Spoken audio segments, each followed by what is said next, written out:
Andrew Salciunas. This is Kincade Salciunas, 97.5 The Fanatic and 97.5thefanatic.com. Feels really weird to say the Eagles lost yesterday because it had been 10 straight weeks of wins. But today on this Football Monday, we react to a loss.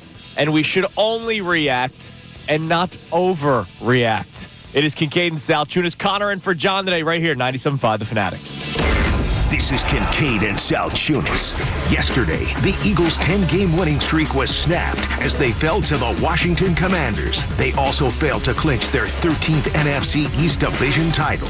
Now they head home to take on the hated Dallas Cowboys and hopefully clinch the NFC East at the Link. Kincade Salciunas. John Kincade, Andrew Salciunas. 97.5 The Fanatic and 97.5thefanatic.com. And a good Monday morning, Philadelphia. I'm Andrew Salciunas, and this is 97.5 The Fanatic. It is Kincade and Salciunas without the John Kincade guy.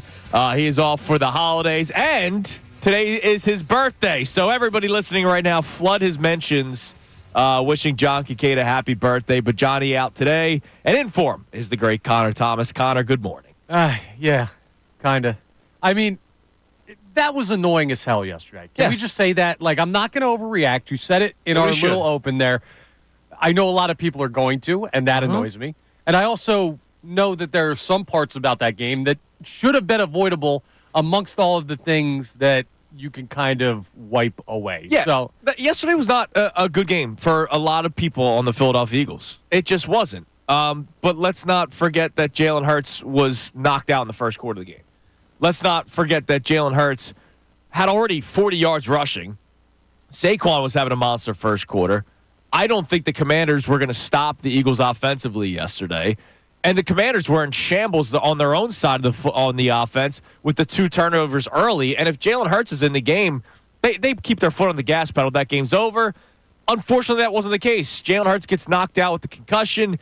He'll probably, hopefully, be back next week against the Dallas Cowboys. And then it was the Kenny Pickett show yesterday. So, first things first, our question today at 610-632-0975. You can text in or you can call in. Did yesterday change how you feel about the Philadelphia Eagles? And, of course, we're talking big picture here. We're talking about getting back to an NFC Championship game, which it seems like now would be on the road because you basically lost your 1-seed chances yesterday. They're not dead yet, but a lot of things would have to happen, like the Lions losing both of their last 2 games, or maybe a loss and a Vikings loss, and then they would have to tie. Like, it's not happening, okay? The Eagles are not getting the 1 seed. The Eagles are going to finish as the 2 seed. Has anything changed in your mind from all the fun that we had during this 10-game winning streak? And the one remaining concern was Jalen Hurts and the passing ability. And then you saw him go off against the Pittsburgh Steelers, and it just felt like everybody was in a great mood until yesterday. And yesterday sucked. But my take on today's question of did yesterday change how you feel about the Philadelphia Eagles is no. But I will expand on it and say that we should not overreact. What I saw on social media from Eagles fans, a lot of Eagles fans, maybe that was just a coping mechanism, but it was embarrassing. It was. The fact that we are acting as if yesterday's game is who this team could actually be is nonsense. Let's start with the defense. Oh, my God. The defense got gashed. How did they give up all that many points in the fourth quarter? Okay, I get it. 22 points in the fourth quarter probably shouldn't happen. How many stops do you want them to make? They forced 5 turnovers. Right. 5. How many more stops do you want them to make? This goes back to the Buccaneers game. There's context to everything, right? Everybody ripped the Eagles defense in that game against the Buccaneers. They were on the field 4 times in the first quarter because the offense was abysmal, because they had nothing going. And they had nothing going because A.J. was out, Devontae was out, Lane was out. The offense was still horribly run by Nick Sirianni and Kellen Moore. It was a bad day. Jalen Hurts was still having his issues early on in the season. There's a reason why the defense looked as bad as it did against the Buccaneers, because they had no help. Yesterday, how many times do you want them to get a stop?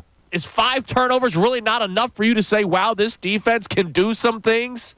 I don't know how people haven't seen enough by this point to understand anomalies when they do see them. That was an anomalistic performance by the Philadelphia Eagles yesterday that can rightfully be explained away by what happened over the course of the game. Like, look at the defense. You had a defensive player get ejected from the game. Meanwhile, his first personal foul, Chauncey Gardner-Johnson, we're talking about, was him getting punched in the face, basically. Yeah, it was like weird. so. I guess what are you gonna do at that point? Like on the offensive side of the ball, you played 11 snaps, is what Jalen Hurts played, and then it was Kenny Pickett the rest of the way. Like, to answer the question that we're starting with about does that change anything about the way you look at this Eagles team? No. Honestly, It shouldn't. I could make an argument. I'm not going to because I think this is too far in the opposite direction, but I could make an argument today that I feel better about the Philadelphia Eagles because they just played a double-digit win football team with their backup quarterback for 90% of that game and probably still should have won it if the referees did what they were supposed to do and some other things broke their way. We'll get to the referees later on the show because I know you're feeling a certain type of way about the Zebras. So the defense, how many more stops you want them to make? One more. Okay, come on. Let's not get greedy here. How much better do you want the offense run by Kenny Pickett to look? They actually did some decent things. That first touchdown that he throws to A.J. Brown after the Hurts concussion.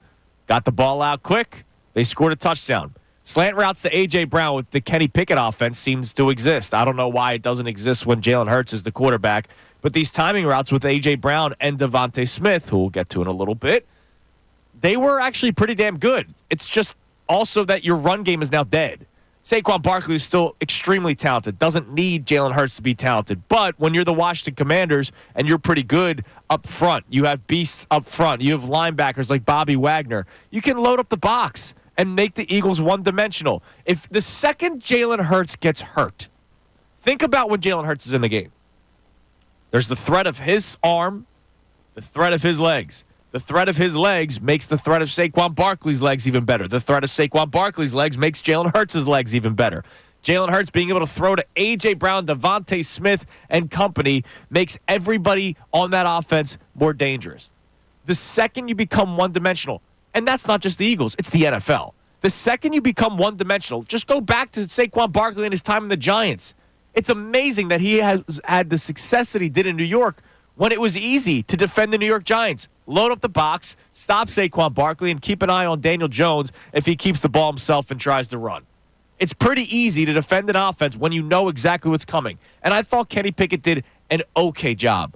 Okay job. That's all I can ask for my backup quarterback, to do an okay job. We should not always have the expectations of Nick Foles winning a freaking Super Bowl. So Kenny Pickett goes out there, does some decent things, does some bad things that a backup quarterback would do, and it shows you just how valuable that Jalen Hurts is. For any Jalen Hurts doubter, for the Chris Sims of the world that say you could put anybody in this offense and look at what they would be able to accomplish because of all the weapons, you're once again proven wrong. You're once again proven to be an idiot because that's just not the case. No, I mean, it's absolutely not. Kenny Pickett, you know, it's funny in kind of a sick, twisted type of way because it wasn't good for the Eagles yesterday, but that interception that Kenny Pickett threw, I think there are like 25 teams in football that have seen a quarterback on their team make a throw like that. We haven't seen that in years. We haven't. With Jalen Hurts, because even the ones that the picks he throws, they're competitive balls at least. That's something that you see, well, what Kenny Pickett did. It was like a Daniel Jones, a Will Levis type of throw, and it's just we're spoiled with Jalen Hurts. Yeah, I mean, look, it was a great play by Frankie Louvu in terms of how, like, leading up to the play, the interception itself, the way he basically juked him out, right, or just on the defensive side. Pickett thought he was going one way. He goes back the other, and then he intercepts the pass. Like, it was a good play by Louvu, but it was a horrible throw by Kenny Pickett. It was a backup quarterback throw. Right. That's exactly what it was. He probably was feeling himself after the touchdown pass a little bit and goes, all right, I got this, and then throws a pick. And then after that, he didn't really make many mistakes after that one. No. He just wasn't as good. Like, that's something that we have to realize. Kenny Pickett is not as good as Jalen Hurts. Hot take alert. So when he goes down, Hurts, Saquon Barkley in the first quarter. I know Hurts went down in the first quarter. Saquon Barkley's not the same player. He rushes for 109 yards in the first quarter yesterday. Do you guys know how much he finished with? 133. 150. So that means in the first quarter, he rushed for 109 yards. The next three quarters combined, he rushed for 41. There's a difference for Saquon Barkley or any running back the second Jalen Hurts goes down once guys can just single on one certain area of a team. an entire team, 11 men. You're going, that's the one guy we need to stop now that Jalen Hurts is out. Lastly, do you expect Devontae Smith, one of the most sure-hand receivers in the NFL, forget the spot, do you just expect Devontae Smith to drop a wide-open pass like that ever again? No. Probably not for the rest of his career, honestly. That play, obviously the Eagles still had a chance to stop the Commanders, and they didn't.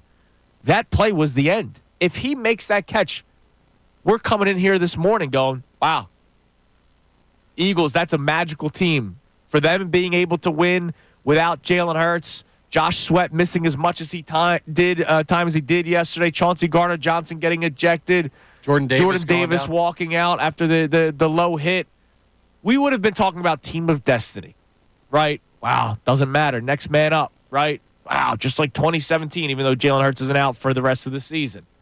That's the kind of stuff that we would be talking about today. But instead, Devontae Smith, one of the best catchers in the NFL from the wide receiver position, drops a ball where there's nobody around. Nobody. He gets that first down and more, right? And eventually probably gets tackled in bounds. The clock's ticking. The Commanders are forced to burn a time. Or no, the 2-minute warning would have hit. The Commanders would have had one timeout left. And the Eagles would have burned minimally another 120 seconds or 80 seconds, whatever. Right. That's the minimum. And if they still only kick a field goal, the Commanders have 25 seconds left to try to go all the way downfield to score a touchdown because they needed to score a touchdown. With at that what? point. Would they have one timeout No, left? they would have used the last timeout because it would have been first and 10 after the 2-minute warning. Yeah, so it's ball game. And Devontae Smith doesn't drop that. But the thing you have to think about when games like this happen, like that is a playoff team on the other side. The Washington Commanders are a bona fide playoff team. And look at all of the things that had to combine to go wrong for them to barely beat you. Look at all of the players that had to go out, all of the mistakes that had to be made, all of the missed calls that had to happen for the Washington Commanders, who are going to be a playoff team that you could very well match up with in the first round of the postseason, for them to beat you barely. Like, it's not something to overreact to. It's just not. No, it should not be. But I'm sure there are people that are going to answer the question differently. Did yesterday change how you feel about the Philadelphia Eagles? Now, I know that there might be somebody texting in or somebody will call in and say, see, this is why you should never say that things are certain locks because of look at what happened yesterday with the injuries. Once again, I said this last week. I'll say it today. I don't do the whole injury thing. Of course it's a possibility. Duh, it's a possibility. Look at what the Detroit Lions are dealing with. Every team has the chance of losing players due to injury. I feel like that goes without saying. When it does happen, we'll react to it just like we will today. They lost a lot of players in-game yesterday, and we're just hoping that none of them are long-term. We'll see what ends up happening with Jordan Davis. I don't think it was as dirty as what everybody thinks it is, by the way. If you watch the replay, was it Ertz that made the block? I don't think I don't know if it was Ertz or if it was a guard. It'd be weird if it was Ertz on Jordan Davis. Well, somebody was pulling, and it looked like they were going to block low, but they got tripped up by their own lineman. Whoever the right guard is or the center of the Commanders, Tyler Biotish, their leg was out, and the player tripped over it, rolled into Jordan Davis's legs. It was a very unfortunate situation that happened yesterday, and we just got to hope that this isn't some sort of long-term injury where he will miss an extended period of time. So, did yesterday change how you feel about the Philadelphia Eagles? You could text in or call in 610-632-0975. I'm going to try to tell you today that you should not overreact, but I know how it's going to be. I saw it all day on social media. Connor read me a tweet this morning about how they need to focus on the secondary in the draft as if they weren't one of the best secondaries in the entire NFL since week 4. They lost Chauncey Gardner-Johnson. You want to talk about how he's got to keep himself under control? Sure. Did I think it needed? Did he do anything that should have led to an ejection? Doesn't seem like it. I still haven't heard an explanation. I don't know what happened with the second penalty. We just came back from a commercial break and he was just gone. It was just his second unsportsmanlike penalty, which is an ejection. So now he's got to be smarter. He's got to be safer than that. But we also love him for that mentality. So what do you want, guys? Like at this, like I saw tweets, he's got to be better than this. Well, we all celebrate when he acts like that. We all talked about how last year against the San Francisco 49ers, when the Niners walked right through your DB drills, that wouldn't have happened if Chauncey Gardner-Johnson was on the team last year. So what do you want? And he tweeted it out after the game yesterday that he thought it was complete baloney that he got ejected yesterday. Yeah, it's just like, what do you want him to do? And what do you want the Eagles to do? Your starting quarterback gets concussed on what I think was a dirty hit. If not dirty, at least penalizable hit. Then you get a guy that's randomly ejected for seemingly not enough to be ejected for. You have calls that are extending drives, like a BS roughing the passer penalty because you breathed on Jaden Daniels right after Jalen Hurts gets concussed, by the way. Like, just all of this stuff that had to go wrong that was somewhat out of the Eagles' control, or at least outside of what you should worry about as far as this team going forward. All of that needed to happen for a team to barely beat you. That is why this is not an overreaction day. This is a, man, that was annoying. We move on. Yep, that's how I'm looking at it. That's how Connor's looking at it. You can text in or call on 610-632-0975. How is the head coach looking at it after the game? Nick Sirianni, a couple of clips that I want to play for you here. Here he is talking about, despite everything that happened, the team played sloppy. I have to be able to watch the tape and tell you everything what happened, but just sloppy. Sloppy with penalties, sloppy with too many men on the field, sloppy with our fundamentals. And when you play a good football team like we played today, and you're sloppy regardless of how many turnovers you force, it's going to be hard to win. And I think, what I said to those guys is, like, when it's sloppy with every piece of that, that's always going to be on me as the head coach.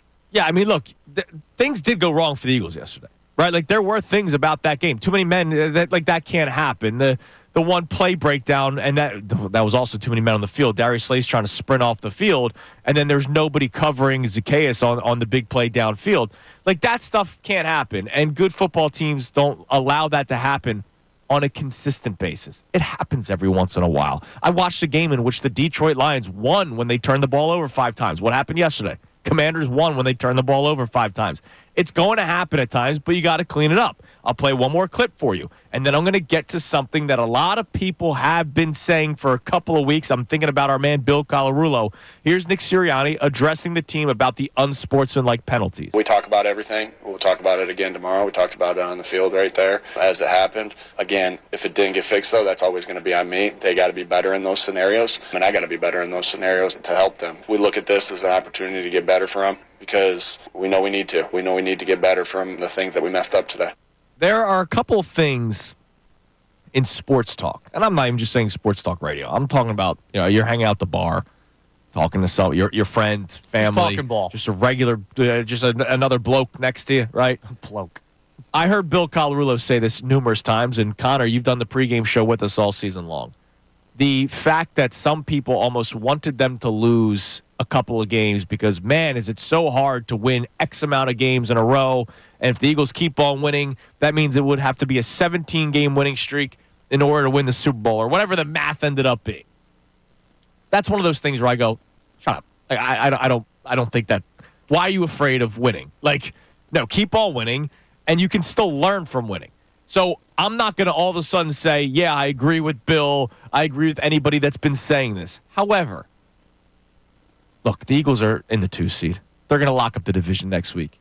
If there was a time for something like this to happen, and against a team for it to happen, why not yesterday? And now we're not talking about should they address the backup quarterback position. We're talking about addressing some of the sloppy things that happened. We're talking about addressing unsportsmanlike penalties.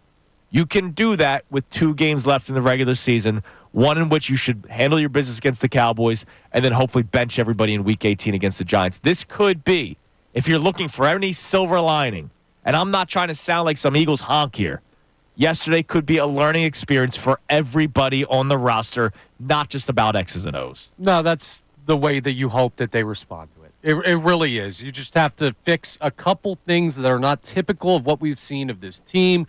And people are immediate, right? People are, what have you done for me lately? People are, what's the most recent thing I've seen? And it's crazy to let what happened yesterday in a game with weird circumstances, like whether you want to give those excuses or not, there were weird circumstances. Nobody can say otherwise.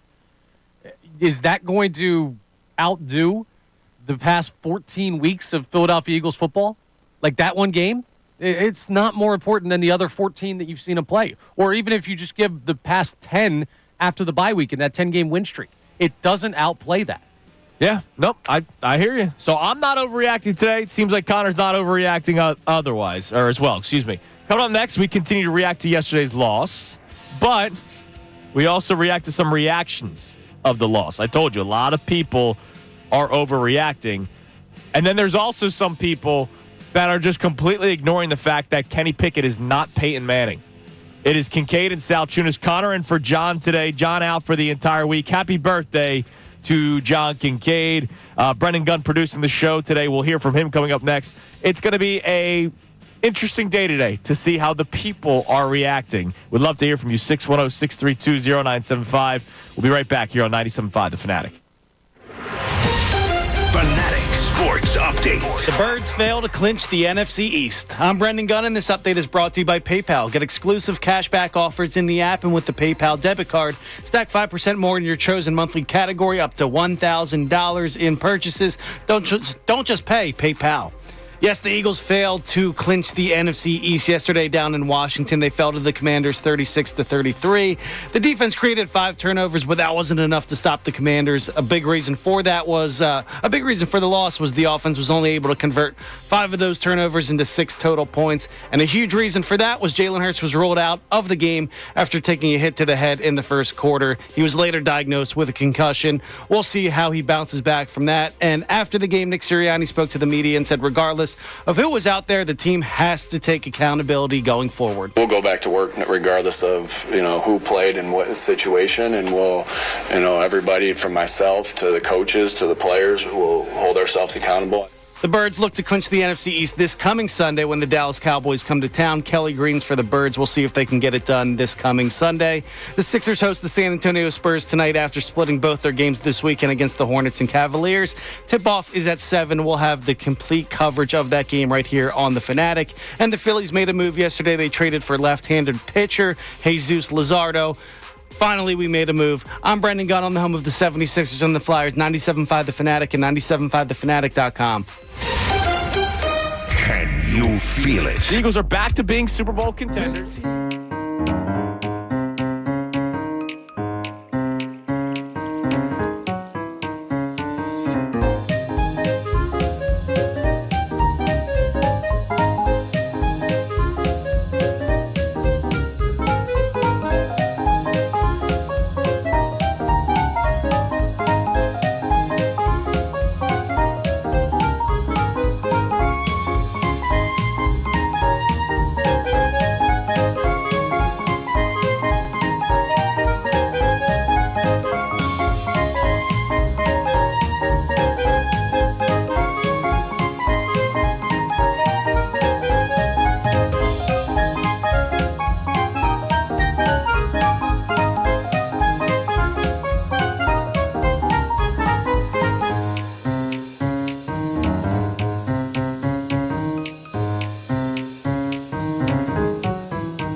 6:30 on Kincade Salciunas, 97.5 The Fanatic. Connor Thomas in for John today. When do we call John to wake him up? We can call him now. No, we're not. Come on, happy birthday. Get up. Yeah, he's I'm going to text you guys when I'm awake because I get to sleep in. You know what? Good. Enjoy your birthday, Johnny. All right, so obviously we're reacting to the Eagles' loss yesterday to the Commanders, 36-33. A game in which, I'm amazed that they were still winning at one point. I'm not going to absolve the Eagles of some of the sloppy mistakes. We played Nick Sirianni clips this past segment, right? Too many men on the field. That had nothing to do with Jalen Hurts' concussion, right? Like, them having too many men on the field defensively, Chauncey Gardner-Johnson getting the second unsportsmanlike conduct, Jalen Carter somehow getting flagged for unsportsmanlike conduct by pushing an offensive lineman. You see that happen every single play. But whatever, the things that happened defensively had nothing to do with Jalen Hurts. The last play, the touchdown, had nothing to do with Jalen Hurts. However, if Jalen Hurts is in that game, I think it's over at halftime.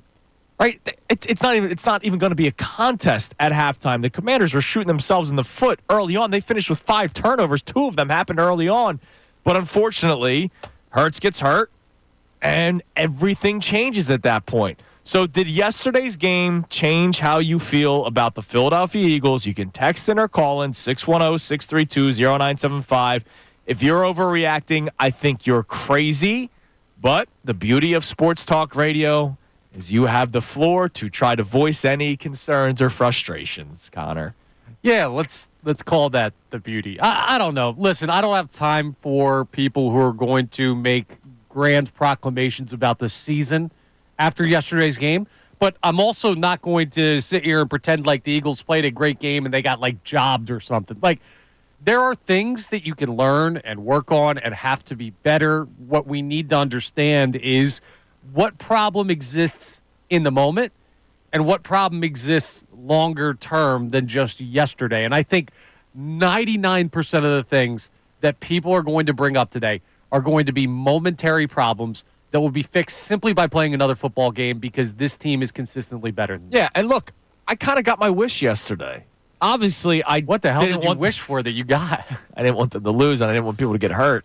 But I did say, look, you can't guarantee me the 1 seed.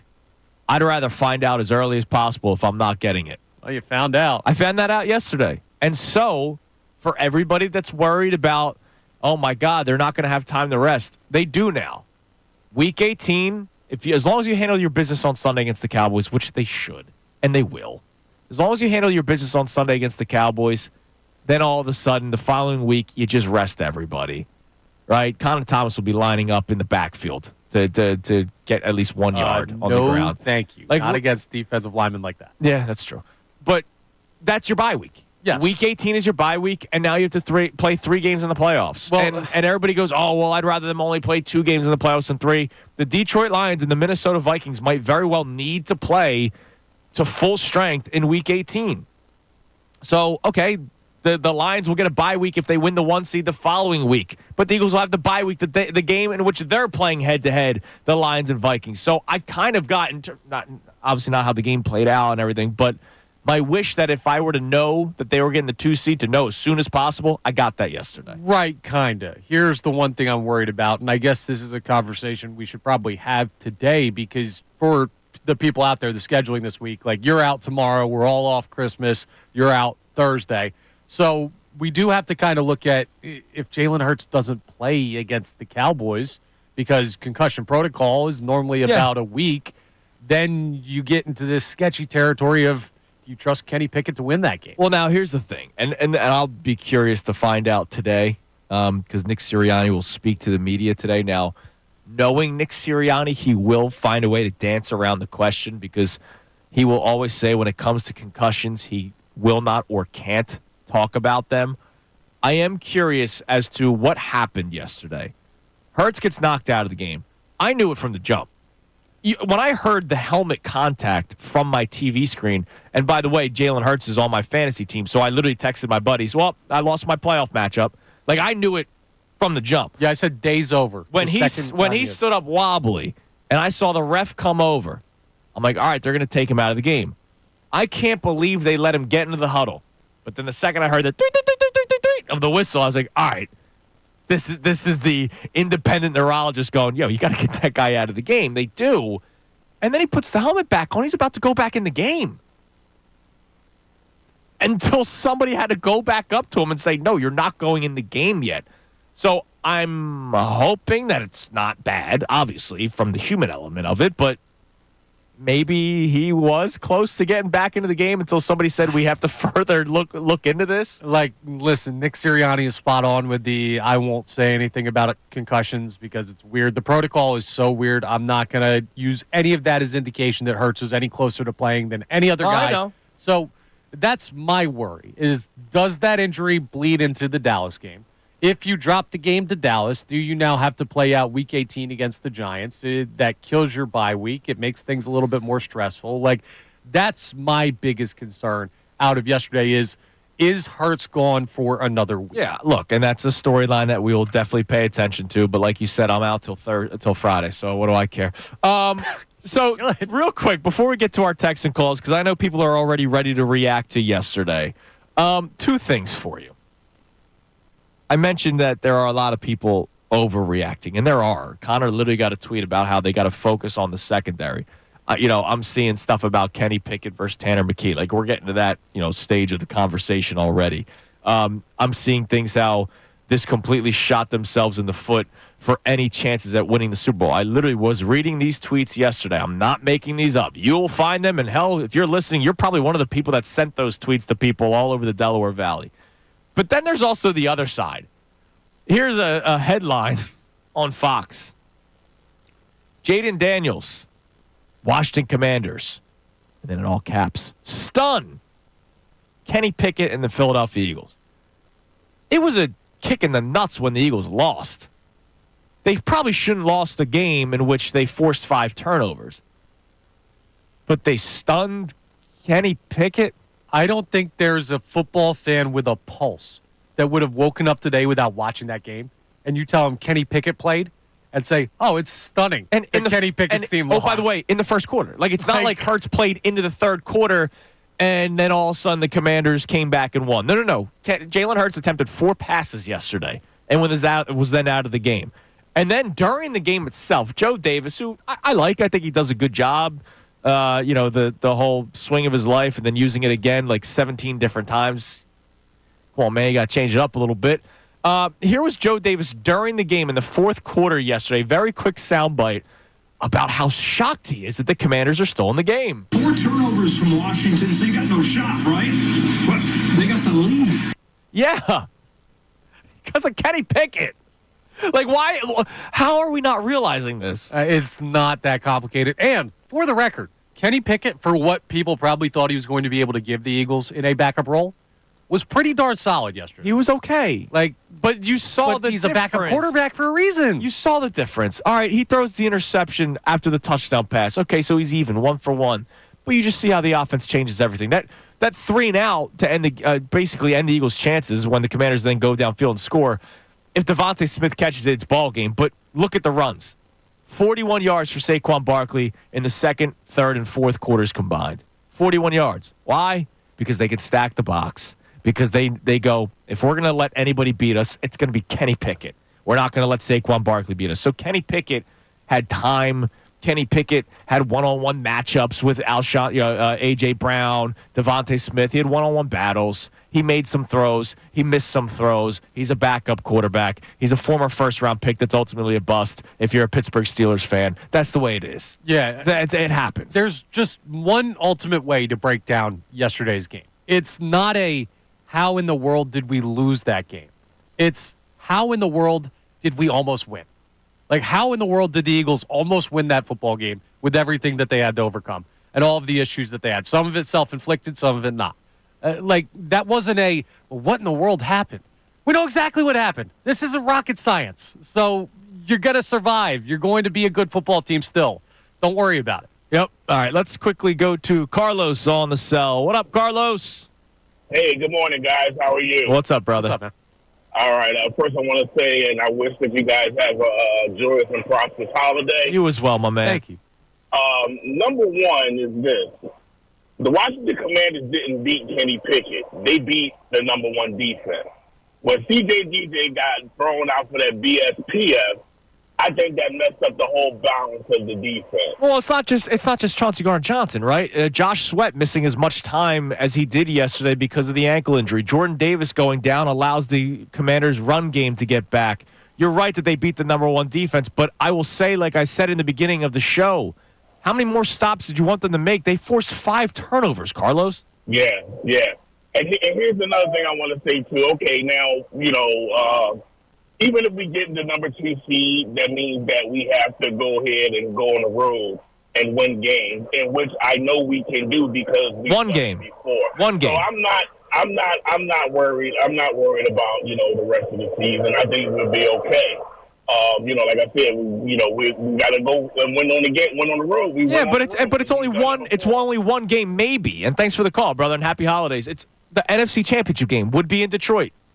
If Detroit makes it all the way to the NFC Championship game, who knows? They might face a Vikings team in the second round. Both of those teams, Detroit and Minnesota, are capable of losing at home. Yes. Like, there is no top dog in the NFC unless you believe it's the Eagles, where there's just this clear, apparent, better team. And I still stand by it. I think the Eagles are, as long as they're healthy. Like, again, if Jalen Hurts doesn't go down, we're not talking about this today. No, it's their 11th straight win and it's comfortable. We're not talking about any of this today. Unfortunately, you have a mobile quarterback who ran and took a shot in the back of the head by Frankie Louvu, which also, no flags, which I was amazed by. All right, coming up next, we hear more from you. You could text in, you could call in at 610-632-0975. It's going to be an interesting show today because I wonder where the people are coming from. By the looks of social media yesterday, the season's over. Hopefully a little bit better today now that we've got some rest. All right. It's Kincade and Salciunas. Connor is in for John today right here, 97.5 The Fanatic. Can you feel it? The Eagles are back to being Super Bowl contenders. This team's got a real shot.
Kincade Salciunas, 97.5 The Fanatic. Johnny out today. Connor in for him on a football Monday.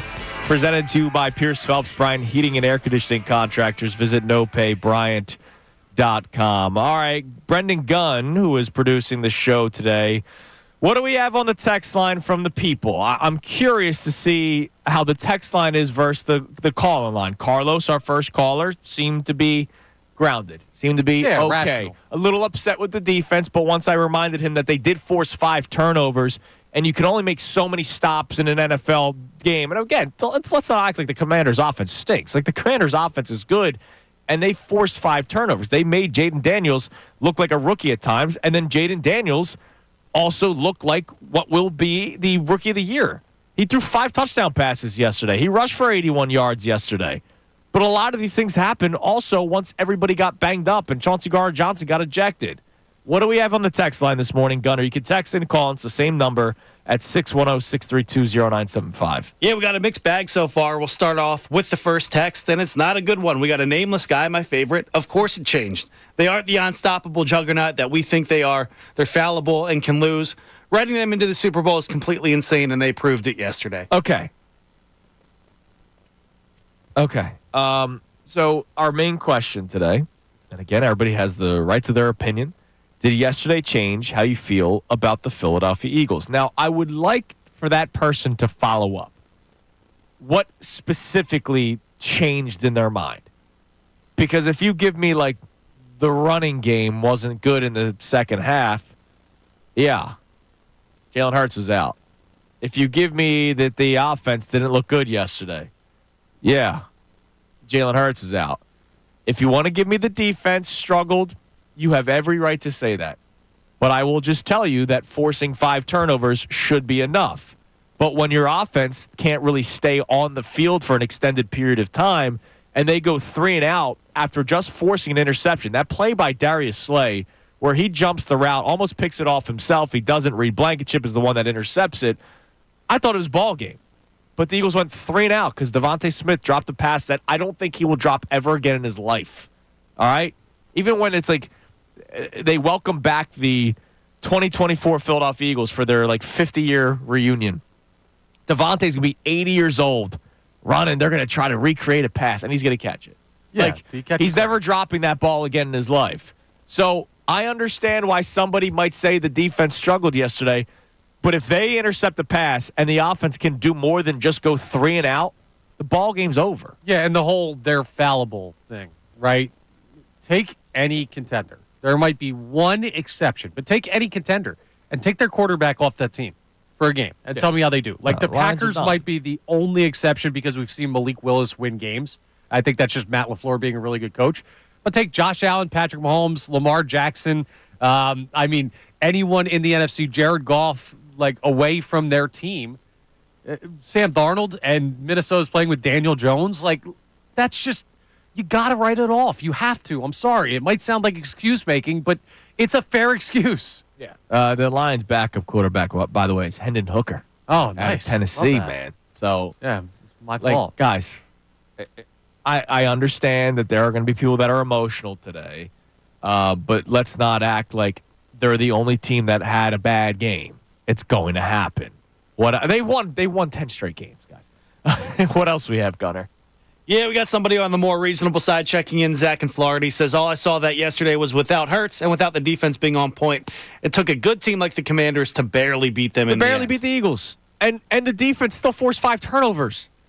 And they were playing without Josh Sweat for an extended period of time. Of course the pass rush wasn't getting home.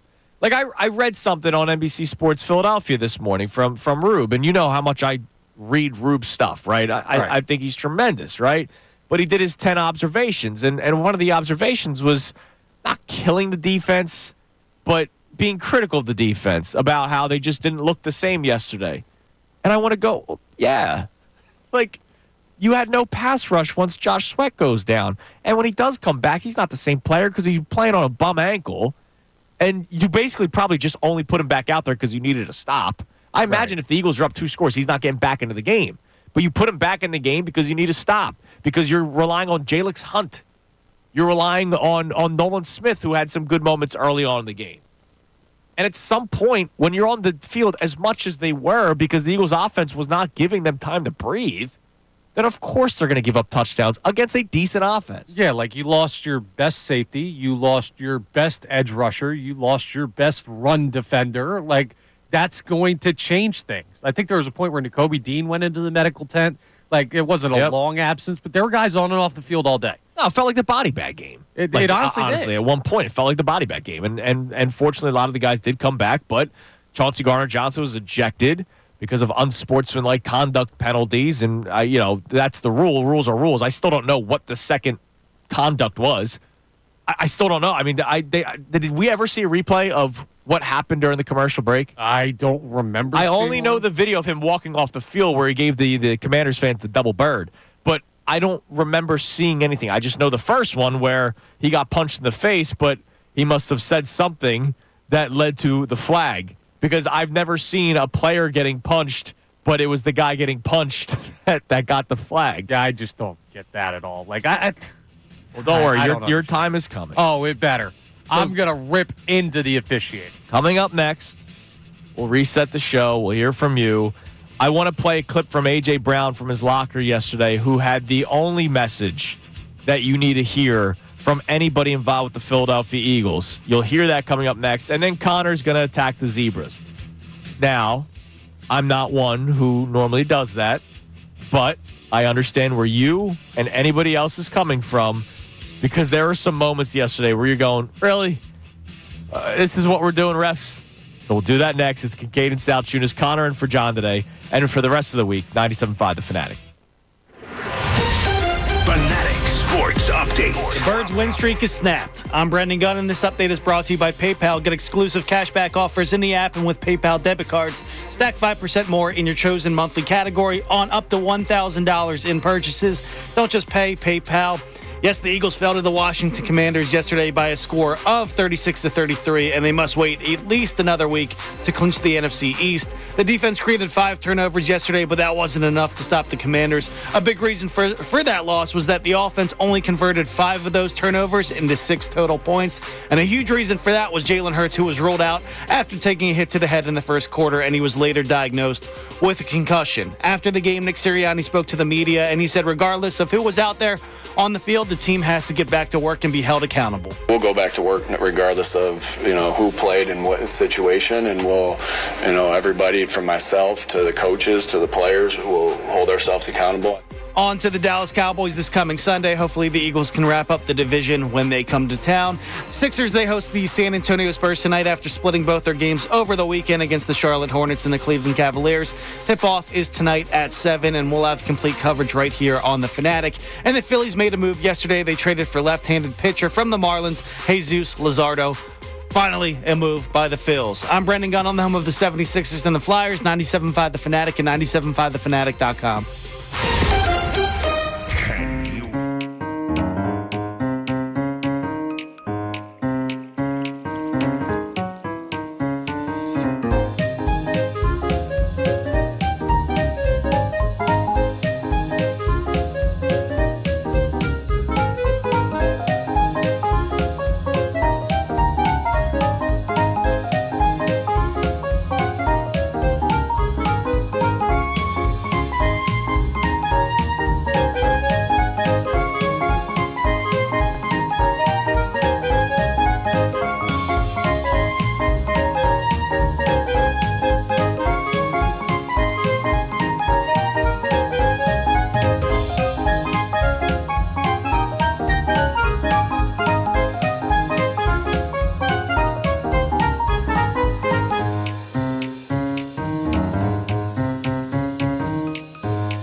on Kincade Salciunas, 97.5, The Fanatic. Let's get the nice things out of the way here. Happy birthday, John Kincade. He's not in for the week. He's off for the holidays, but today is his birthday. So flood his mentions with birthday wishes. Happy second full day of winter or third day of winter. The first day was on Saturday. Connor Thomas loves wintertime. I hate this. Brendan, you should have heard him this morning. We got here at the same time, and I was taking my time getting out there. I don't mind the cold. And you should have seen this. What do you mean you don't mind the cold? There's It's 10 degrees. Yeah, there's cold in whatever the hell this is. This 11 is degrees. awful. There was no wind. If there's wind, I'm miserable. There was no wind. It's what's the difference? My car finally started to warm up after I pulled in After here. you got here. What are we Dude, doing? this was nice. I liked it. I'm just in a sweatshirt and joggers. Nice. Like, this You're is nice. nuts. What are you, a penguin? Yes. Weirdo. So happy winter, and of course, everybody, we wish you a Merry Christmas, happy holidays. I know Hanukkah starts at nighttime Christmas Day. Kwanzaa begins the 26th of December. So whatever you celebrate, we hope that you enjoy it and have a safe and festive holiday season. So enjoy it. I'll be off after today's show, so I'm going to miss you all for a couple of days. I'll be back at it on Friday, on a football Friday. Can't miss football Mondays and football Fridays. You know, some of us are working. That's important. Yeah, you got to be here for those. All right, now back to the Eagles. The Eagles lose yesterday to the Washington Commanders, 36-33. So the Eagles fall to 12-3. The Commanders improve to 10-5. Coming up at 7:30, we'll go around the NFL. We'll look at the scores, and then we'll kind of project the playoff path. Because at this point, with the Eagles losing yesterday, and both the Lions and Vikings winning their games, the Lions beating the Bears, the Vikings beating the Seahawks, the 1 seed is pretty much dead. It's not completely, but I think the Vikings and Lions would have to tie Week 18, and of course both lose next week. It's not going to happen. All right. No. So the Eagles' 1 seed chances are pretty much dead. Handle your business against the Cowboys. Rest everybody Week 18 against the Giants. But of course, as Connor mentioned, we have to see what the status of Jalen Hurts will be, because yesterday he was concussed in the first quarter of the game. And what happened yesterday? There were things to rip the Eagles for, right? Sloppiness. Chauncey Gardner-Johnson probably not understanding the situation a little bit more, realizing that you already had one unsportsmanlike conduct penalty. You can't get a second one. You got to be on your best behavior. Now, we still don't know what happened that led to the second unsportsmanlike conduct penalty. Nick Sirianni didn't talk about it during the press conference. He refused to answer the question yesterday. So I still don't know how bad it was, the first one or the second one. I imagine the first one was pretty bad. If he got flagged after getting punched in the face and the referee was right there, he heard everything that was said. There are things that you should be critical of the Philadelphia Eagles for. I get it. So I'm not going to say they're absolved of everything. But, man, I am not overreacting today. Our question today is, did yesterday change how you feel about the Philadelphia Eagles? You can text in or call in at 610-632-0975. Nothing changes for me. Nothing. This team is a great football team as long as everybody's playing. And for the people that texted in last week saying, oh, what if somebody gets hurt? Yeah. What if somebody gets hurt? I can't live my life thinking about what if somebody gets hurt. I can't do that. It might happen. It might not happen. That has nothing to do with X's and O's, right? Now you have to have plans in place. What if Jalen Hurts goes down? What are you going to do with Kenny Pickett? Maybe with a full week of game planning. You asked what if Jalen Hurts is out against the Cowboys. Maybe with a full week of game planning, Kenny Pickett looks a little bit more smooth. Also playing at home. I'm not saying great. I'm saying he looks just more smooth, where there's not confusion. I mean, you're stepping right into a football game, and you're in the red zone, right? And it looked good. And then the very next drive, he's probably feeling himself, and he makes a horrible throw and gets intercepted. Why? Because he's Kenny Pickett. That's what it is. Yeah. And I'm sure there are people still upset that Kenny Pickett's the backup quarterback and not Justin Fields. If John was in today, I'm sure we would talk about that today. But even if it was Justin Fields, it's not as efficient without Jalen Hurts. It just isn't. Right, that's not how this game works. You don't just have a backup that steps in and comfortably doesn't miss a step, because if that player existed, they wouldn't be a backup quarterback. Right. It's not that complicated to look at this game and understand why it was an anomaly for a lot of reasons. And part of that, it's not just wipe this off, that'll never happen again. Part of that is the Eagles made mistakes they don't normally make. Right. But if a team does something well 14 times or 10 times in a row during the 10-game winning streak, and then they have one game where they don't do it, I'm not going to believe that one game more than the 10 they did it right. I'm just not. That's not logical to do, and if you're doing that, you're just being alarmist today. Yeah, I hear you. And here are some of the bullet points I said in the opening of the show, and then we'll get back to our text here in a minute at 610-632-0975. I'll play you the A.J. Brown audio, and then Connor's going to rip the refs. Here are the reasons why I believe we should not overreact. The Philadelphia Eagles forced 5 turnovers yesterday. Yes, they gave up 36 points. But when they force 5 turnovers, you should win a football game. The problem is Jalen Hurts got hurt in the first quarter. So the offensive efficiency with Kenny Pickett out there is just not as good, right? After the first quarter, when the Eagles scored 21 points, the Eagles scored 12 total in the next 3 quarters combined. Your second quarter, this is now Kenny Pickett in at quarterback. 6-play drive, punt. 5-play drive, punt. 3 and out, punt. Missed field goal where Jake Elliott comes just short, but then comes back and hits a couple more. Your third quarter, 9-play drive, field goal. 15-play drive, field goal. Now, look, they're getting points. They had 4 field goals in the second half of the game yesterday. But with Jalen Hurts in, 4 field goals are probably 2 field goals. And the other 2 drives are probably touchdowns. Right. Real quick, by the way, while you bring up field goals, just while we're on it, anyone who was ripping Jake Elliott for missing, like, what was that, a 54-yarder? Yeah, the wind was really bad yesterday. It was also cold as anything. Yeah. Like, you sound silly to say, oh, see, Jake Elliott, he's completely broken. He was 0 of 5 from 50-plus before that I understand that, but that is not so it was fair. It was fair to be critical after. No, yes, it was not. You can use the context clues, though. Neither of the place kickers were kicking him out of the end zone either. Like, it was tough to kick him. No, it was bad. It was a tough game to kick him, but I don't blame anybody for getting upset after he missed his 6th 50-plus yard field goal this season. It's like if a guy has strikeout problems and then someone throws him a 110-mile-an-hour fastball. Yeah, that's he struck out again. That's not the time, guys. Have a feel. I get it. I hear what you're saying, but that's not what fandom is sometimes about, having feels. The offense would have looked better with Jalen Hurts in it. Saquon Barkley, 109 yards rushing in the first quarter, finishes with 150. When he's at 109, I'm thinking he's going to rush for over 200, and we're going to have the Dickerson conversation again. You could still have it. I just am not playing anybody in Week 18. And lastly, Devontae Smith would never drop a pass like that again in his life. And in the rest of his career, he's not dropping that catch.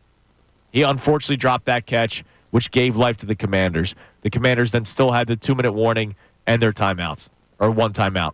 The Eagles would not have lost that game if Devontae Smith, I'm not saying Britton Covey, I'm not saying Jahan Dotson, I'm saying Devontae Smith, if he makes that catch, the ball game's over. It didn't happen. And that's unfortunate. A couple of things did not go the way of the Eagles yesterday, and number one getting concussed. You can text and you can call in 610-632-0975. Before we check the text line, I do want to play this audio from A.J. Brown in the locker room yesterday. I think this is the only message that the Eagles need to hear, the only message that the Eagles need to be putting out there, and the only message that I think all of you who might be overreacting a little bit today need to hear as well. Absolutely. That was one of the things I just said to the team. Nobody's in here better not lose no confidence. You know, you don't let hard times harm you. It's not even a hard time. This is stuff that you can control. Life happens, and you're not going to get everything you want, you know. And good thing we have another opportunity in front of us. Yes, you can let it fuel you. To me, I don't. You know, me personally, you know, when the game is over, it's over, even win or lose. So, I mean, I'm not attached to it with the emotion. What fulfills me is the matchup and me compete at a high level. So, and look, they competed at a high level. They did. They just had a lot of things that didn't go their way. That's it. Now, A.J. Brown's probably also happy because he had 8 catches, 97 yards, and a touchdown. But, hey, that's another conversation for another day. Yes, it is. But he's absolutely right. No one in that team should lose confidence at all in the team that they've been. And no one in the fan base should lose confidence in this team and what they've been. And now everybody that believes in a stat that is inaccurate can now feel better. For all the, it's hard to beat a team 3 times in a season. Bill Colarulo, well, that even though that was wrong, they didn't beat the Commanders twice, and there's a chance they play each other in the first round of the playoffs. We'll go around the NFL coming up in a little bit. All right, Connor, go ahead. What are we complaining about with the officials? I'll let you be the one to do it. I'm not somebody who does this all that often, but there were a couple of, I'll agree with you, egregious moments yesterday. I do this all the time, and I'm so sick and tired of professional sport officiating. Like, it's just mind-numbing how bad these folks can be. I'm going to lead off with this before anybody loses their mind about crying and whining and excuses. The Eagles did not play well enough defensively or offensively in the second half to win that football game. That's the cold, hard truth for this team. And that's okay because they were down guys, and that happens. So I'm not saying, oh, well, the Eagles got a win stolen from them. But in a lot of ways, there are some things that the referees completely missed that are unacceptable that cost the Eagles big time. First of all, you've got a quarterback getting concussed on a late hit, helmet to helmet. Unbelievable that a flag's not thrown there. Absolutely unbelievable. Now, it's not like a penalty flag goes down and Jalen Hurts all of a sudden is not concussed. You still lose him for the game either way. But that's got to be 15. You see a guy get his brain scrambled and you just don't do anything. And then on the subsequent drive, Jaden Daniels gets a light tap and it's roughing the passer to extend a drive that led to more points for them. Guess what? That turns into a field goal. Eagles win that game. Let's go further. Let's go to missed hold on A.J. Brown in the end zone. Leads to a field goal for the Eagles. If that ends up being a touchdown, Eagles win that game. Let's go to the final play of the Washington Commanders' last drive where they scored the game-winning touchdown. Yeah, this one was egregious. Clear false start. Clear. You can see it immediately on the TV. I don't know how you missed that looking at the line. I don't know how you could let that play go there. That's something, and here's the thing, right? That's something that the Chiefs get away with a lot. I had people tweet me, oh, Lane Johnson does that every single time. Okay, I get that. In that spot, that was egregiously offsides, and that cannot happen. You can't allow a false start on the game-winning touchdown play and expect me not to say the refs aren't doing their job. Do the Eagles win that game if the refs are better? Maybe, maybe not. I'm not saying that was the difference in the game. I'm saying it's BS that we got to deal with this from a league like the NFL that makes all this money and does not give the consumer the officiating that they deserve. Yeah, especially when you have as many officials on the field as you do. Like the false start one, right? That, again, led to the game-winning touchdown pass. Now, I'm watching it right now. I don't know if that right tackle would have actually made a difference if he didn't false start. That's not the point, though. It's a penalty's a penalty. I'm like hitting play and then stopping. He jumped back a yard when the ball was still in the hands of the center. Now, I get it. It's bang, bang, right? And maybe the official heard hut and the ball just wasn't released right away. I don't know, which is still, by the way, a false start or whatever. It was a bad moment yesterday for the officials. The Chauncey Gardner-Johnson, I don't know how it's not. I didn't even bring that up. Connor just gave him a third personal conduct penalty for saying mean words. Yeah. Like, I don't know how that wasn't maybe offsetting penalties once you say something. We always know that it's the guy who retaliates is the guy that usually gets flagged, but the guy's right there and sees it. Even if it's offsetting, that still counts as a personal foul. So it would still be the same. But they wouldn't have gotten 15 yards on it, which they got 15 yards on it. Also, that's if a dude says something, that's one I don't know what he said. So there is a chance, knowing Chauncey Gardner-Johnson, he said something that was worthy of the flag. I will mother, say, sister, hopefully the ref. That's what I feel today. I saw Darius Slay and Jaden Daniels once everything, because remember, they had to tell Sirianni. Sirianni laughed. They told Dan Quinn what was going on. Then I saw Darius Slay and Jaden Daniels next to each other, and Darius Slay must have told Jaden Daniels what was said because Jaden Daniels started cracking up. So something was said that led to that moment. I get it. And if they're laughing, it's funny. Like, it's no. They're laughing because I don't know. They witnessed it. Like, oh my God, he said. Yeah, I don't think that was necessary. I don't think he told a knock joke. But Gunner. what That's can you just say that's so bad? Like, let's not try and figure it out on the air. Yeah, that's the best bad Chauncey Gardner-Johnson guess on the contest line wins. Yeah, let's not do that. I hear you. Look, the officials were bad yesterday. I'm sure there's somebody in Commanders land right now that's saying, but the Eagles got away with this or they missed that.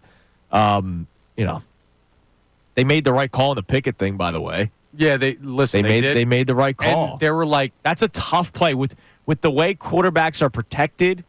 That was the right call. It obviously didn't help the Eagles out, hurt the Eagles out. The Eagles would have had a first down, but that's the thing. Consistency is what matters. Jaden Daniels gets breathed on. He's getting a flag. They're not even considering picking it up. I get it. But you've got two guys for the Philadelphia Eagles. You won't protect either one of them. By the way, is there this thought about protecting our most important players? Because Jalen Hurts is definitely more important to the league than Jaden Daniels. Right? Yeah, I don't know how Jalen Hurts that wasn't called because I heard the contact from my TV screen. I can only imagine how it sounded on the field. And when the official, this is where it was really egregious, all right? And then we'll move on from the blaming of the refs. When the main official, what's his name, Sean something? Everybody was tweeting his name yesterday. Yeah, I don't even remember. When he felt the need to go up to Jalen Hurts and ask, are you good? And if you remember, Jalen Hurts did the thumbs up, I'm good. If he felt the need to go up to Hurts, to look him in the eyes, to ask him if he's good, clearly he sensed that there was contact to the head. Now, maybe he only saw the helmet hitting the turf, and maybe that's the only thing he was worried about, and he didn't know about Luvu's helmet going right in the back of the head. But I'm just going to guess, if he's looking into Jalen Hurts' eyes to make sure he should or should not be evaluated for a concussion, clearly he knew that something happened. And then how is that not called? No, I got you. It's the Carson Wentz, Jadeveon Clowney thing against the Seahawks in the post. It's just, you have to throw the flag, because even though it doesn't save Jalen Hurts from being concussed, it is a deterrent from players continuing to make those dangerous hits. Yeah, and by the way, you can always pick it up, just like they did for the Pickett thing. Yeah, absolutely. Literally, the Pickett thing, he didn't make contact with them, but I think I'm right. Like, if you lower the crown of the helmet, I think that's a penalty in itself. I think contact has to be made. I don't think if you lower the head and miss, it's a penalty. I think the contact has to be made. The old Devontae Maddox play. Yeah, there was no. I mean, technically, there was a little bit of contact. I mean, a little tiny bit. Yeah, I think they made the right call there. All right, what do we have on the text line there, Gunner? You can text and call in 610-632-0975. Did yesterday change how you feel about the Philadelphia Eagles? I'm going to try to keep people from overreacting today, but hey, if that's how you feel, that's how you feel. Go at it. Yeah, we got Anthony in St. Pete checking in. He says, no issue with the loss yesterday. Team lost to a hungry team, and they did it all with the backup quarterback. Refs again had a deal in the outcome yesterday, but that's always the issue for many teams anyway. I'm encouraged and hope to finish out the season on a high note. The last two games, I'm good. Go Birds. Win next Sunday, right? Hopefully Hurts is good to go. Win next Sunday against the Cowboys, and then rest everybody week 18. And then this is our bye week. And I'm okay with it. You've been with me throughout the last couple of weeks. I'm okay with it. I wanted it to happen sooner rather than later. It happened sooner. And so now I might be able to rest everybody week 18 as long as you handle your business Sunday against the Cowboys. I know, any given Sunday, come on. They're going to beat the Cowboys as long as Jalen Hurts is good to go. And if they beat the Cowboys, then you rest everybody week 18. And Johnny's been doing this for a couple weeks for you guys, where he has been breaking down the path where it might actually be easier as the 2 seed than the 1 seed. Obviously, the biggest difference is home field in the NFC East, or NFC Championship game, and one less game. But if you're getting your bye in week 18, that's a week of rest. Yeah, and the 1 seed to me has always been kind of a long shot, just because I believe Detroit's going to keep winning enough football games, or Minnesota is. It's just so hard for those things to all fall into place. So it's not so much that I'm worried about that. My biggest concern is just, well, if you lose to Dallas because Kenny Pickett plays, then you got to play week 18 against the Giants and figure that out. And you don't get that bye, and then weird Didn't things stop happen. him in 2022, but they did have the bye afterwards. They had the bye afterwards. Yeah, see? And the other thing that I'll worry about, and this is a conversation for later in the week, but just like playing this out, these are things we have to think about going forward. Let's say Hurts doesn't play. Kenny Pickett beats the Cowboys, and they win that game. And then you sit Jalen Hurts, and then he hasn't played for 3 weeks going into the postseason. That would I'm not worried about it. Great, I would be a little. I'm not worried about it. And by the way, I will tell you this: if Kenny Pickett does play on Sunday, they're winning the football game. You know why? The defense will Jaden Daniels is actually a good quarterback. Yeah, Cooper Rush ain't getting it done. They might have 5 turnovers again, but they won't give up 36 points. I got you. But we'll get to Dallas when we get to it. We still got to figure out what happened yesterday. Did yesterday's game change how you feel about the Philadelphia Eagles? You could text in or you can call in at 610-632-0975. We're going to go around the NFL coming up next. We'll look at the scores around the NFL. Of course, really focus on the ones that mean something when it comes to the Eagles. And we'll also project the playoff path a little bit. I think you can comfortably say that the Eagles will be the 2 seed in the NFC playoffs. There was a game yesterday that changed a lot of outlooks when it comes to some division leaders and potential wild card teams. It is Kincade and Salciunas, Connor in for John today, right here, 97.5 The Fanatic. Fanatics Eagles update. The Eagles fall to the Commanders. I'm Brendan Gunn, and this update is brought to you by Popeyes. It's football season in Philly, so you got to have some grub. Popeyes has just the John for any fan of the birds. We're talking wings, baby, so fly to Popeyes, fly and fill up on wings in 7 delicious flavors. Yes, the Eagles fell to the Washington Commanders yesterday by a score of 36-33, and they must wait at least another week to clinch the NFC East. The defense created 5 turnovers yesterday, but that was not enough to stop the Commanders. A big reason for the loss was the offense only converted 5 of those turnovers into 6 total points. A huge reason for that was Jalen Hurts was ruled out of the game after taking a hit to the head in the first quarter. He was later diagnosed with a concussion. After the game, Nick Sirianni spoke to the media and said regardless of who was out there on the field, the team has to bounce back going forward. We'll go back to work regardless of, who played in what situation, and we'll, everybody from myself to the coaches to the players will hold ourselves accountable. The Eagles look to get the NFC East crown this coming Sunday when the Dallas Cowboys come to town. It's going to be a Kelly Green Sunday, so keep it locked here for all the information up until that game. The Sixers tonight, though, they host the San Antonio Spurs down at the Wells Fargo Center. They split their games over the weekend to the Charlotte Hornets and to the Cleveland Cavaliers. Tip-off for tonight's games at 7 p.m., and we'll have complete coverage for you right here on The Fanatic. And the Phillies, they finally made a move yesterday. They traded for left-handed pitcher Jesus Luzardo from the Marlins, 27-year-old. Hopefully, he's going to be a great addition to the team. I'm Brendan Gunn on the home of the 76ers and the Flyers, 97.5 The Fanatic and 97.5thefanatic.com. Happy holidays from the Fanatic family to yours. Hello, everyone. I'm Rand Spear.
7:31 on Kincade and Salciunas. Connor is in for John for the week.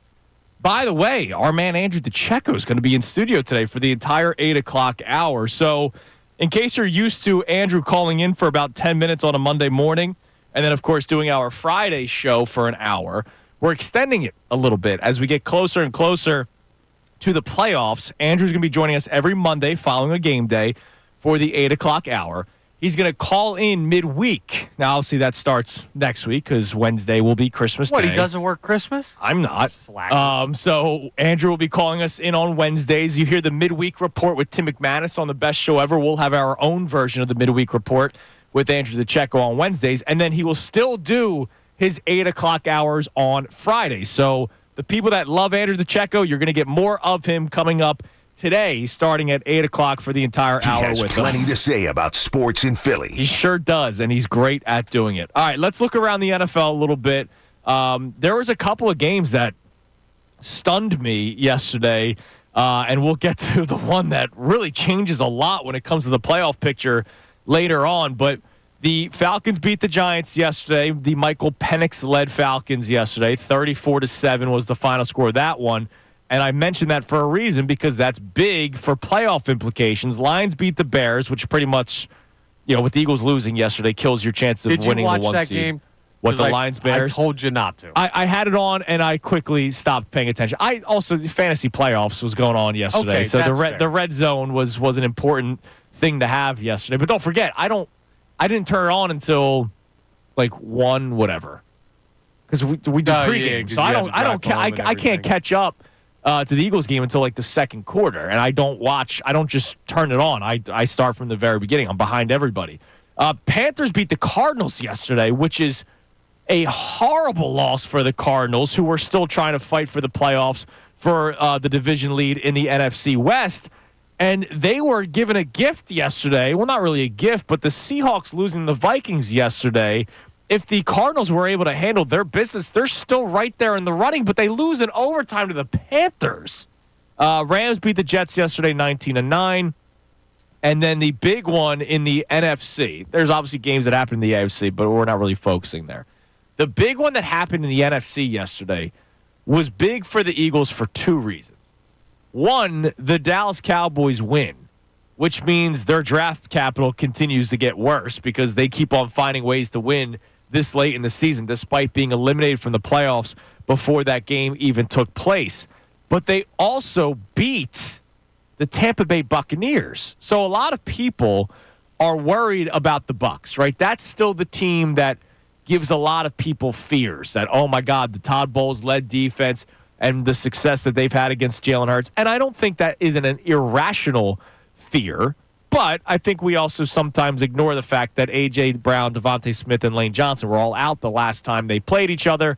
And the time they played each other before that was the playoff game in which the Eagles had one of the worst collapses in NFL history. Sorry, the worst collapse in NFL history. So with the Falcons winning yesterday and the Bucs losing, they have identical records of 8-7, but the Falcons have the head-to-head. They've won both games. So the Falcons are now the leaders in the NFC South. They're the 4th seed in the NFL playoffs. The Buccaneers are now on the outside looking in, and they're 2 games back of the Commanders. The Commanders winning yesterday makes it even harder for the Bucs to get to the playoffs. Now, things still can go the Buccaneers' way, and that could get them back into the playoffs as division winners. But for the people that were so fearful of the Bucs being that 7th seed, the wild card team, final wild card team, those chances took a major hit yesterday. Yeah, now the upside for them is the Falcons play the Commanders this coming week, right? Yes. So one of those teams has to lose. And the Bucs play the Panthers and Saints to close out the season. Panthers, nothing's guaranteed but at this point. I'm going to say the Buccaneers might finish 10-7 as long as they don't choke one away at the end, which they did last year. Remember they lost to the Panthers and they could have missed the playoffs, but yeah. Or did they end up beating the Panthers? I forget what happened, but it was a bad game. 3-0. Yeah, Baker got hurt, and we're wondering, oh my God, he might be hurt for the playoff game. Also the Giants totally too. fine. It was the Eagles and the Bucs both losing to the Giants down the stretch. That's right. Yeah, that's right. So the Buccaneers are still in the playoff mix, but they're outside looking in. The Seahawks are outside looking in. Those are the only two teams that are still in the hunt that aren't in it. Everybody else has been eliminated from the NFC playoff contention. But that was a major shakeup in the playoff picture yesterday. So let's project a little bit here. Because the Eagles are not going to get the 1 seed. All right, they're just not. Consider that dream dead. So you know that the Lions or Vikings, whoever wins the NFC North, would be the 1 seed. Let's just say it's the Lions, all right, just to make things easier. If the Lions win the 1 seed, they obviously have the first round bye. If the season were to end today, the Eagles would be playing the Commanders once again for the third time. Now, there is still a chance that they could face the Packers because the Packers are 10-4. They play tonight. I imagine they beat the Saints tonight, but you never know. Right. So there's still a chance that the Packers could drop to the 7th seed. I'm going to guess that they don't. So the Eagles would play the Commanders in the first round. If the Eagles win that matchup, which I will expect them to, because, again, Jalen Hurts should hopefully not get concussed in the first quarter of the game, and they handle their business against the Commanders, remember, it's the lower seed that plays the 1 seed, right? The Eagles could be either playing the Vikings. If the Vikings were the 5th seed and they they would be playing the Falcons, which I'm going to take the Vikings in that game. Yeah. But the Packers would be playing the Rams. And if the Packers don't beat the Rams, which is a possibility, then the Eagles would play the Rams, who you just handled earlier in the year, and then the Vikings would be playing the Lions for a third time after just playing each other in the final week of the regular season.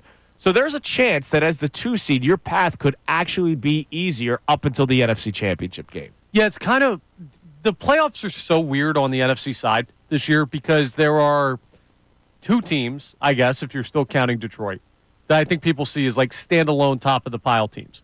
But then everybody else is kind of dangerous. Outside of the Falcons, if they win the NFC South, and I still think the Buccaneers have an outside chance of doing that. Yeah. Like, I think every team could knock off anybody.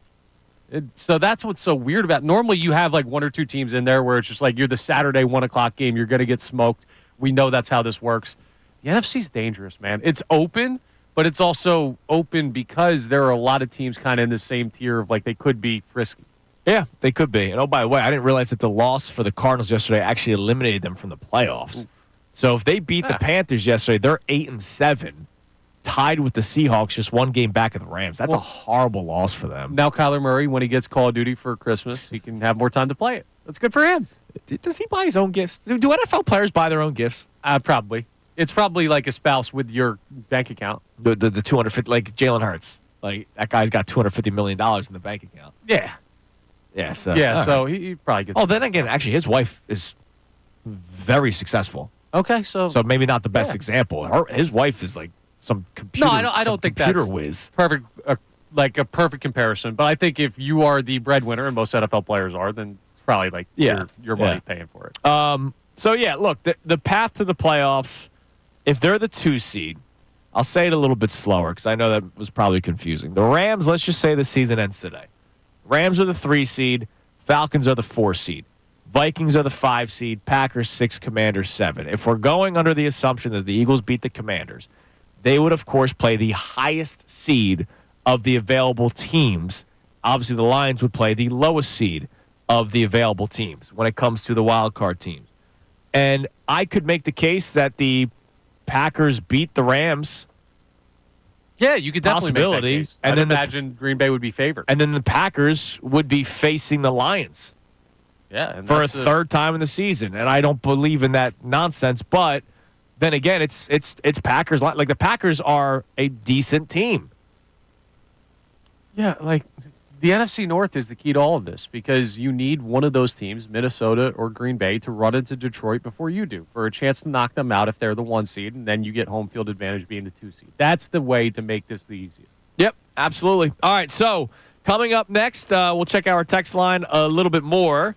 You can text it. You can call in 610-632-0975. The Eagles, our question today, did yesterday change how you feel about the Eagles?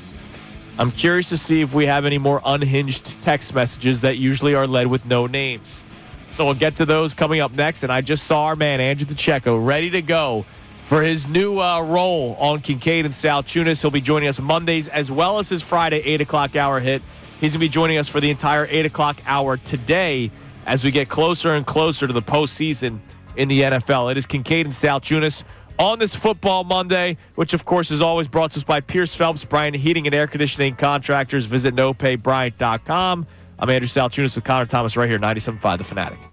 Can you feel it?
Fanatic. Just talking to our man Andrew Checo during the commercial break. He's going to be joining us for the entire 8 o'clock hour to break down yesterday's loss to the Washington Commanders. The 10-game winning streak snapped.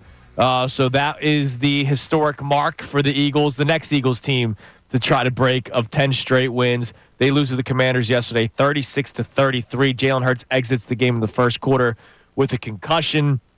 We hope to see him back against the Dallas Cowboys.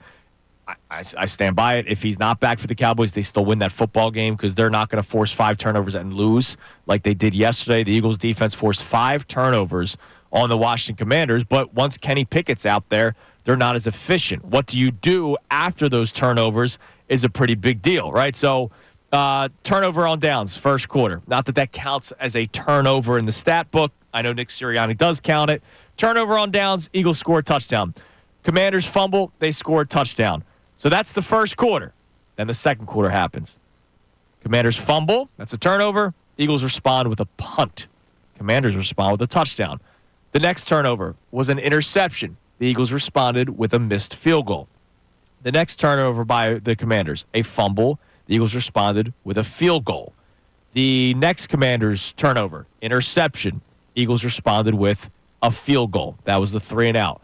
So after the second quarter began, all the turnovers, the other 3 that happened, were responded by the Eagles with either no points or 3. And Right, that's not efficient. No, it's not good enough against a team like Washington, who they're not as good as you, but they are good enough that you can't get away with playing that way, especially on the road, too.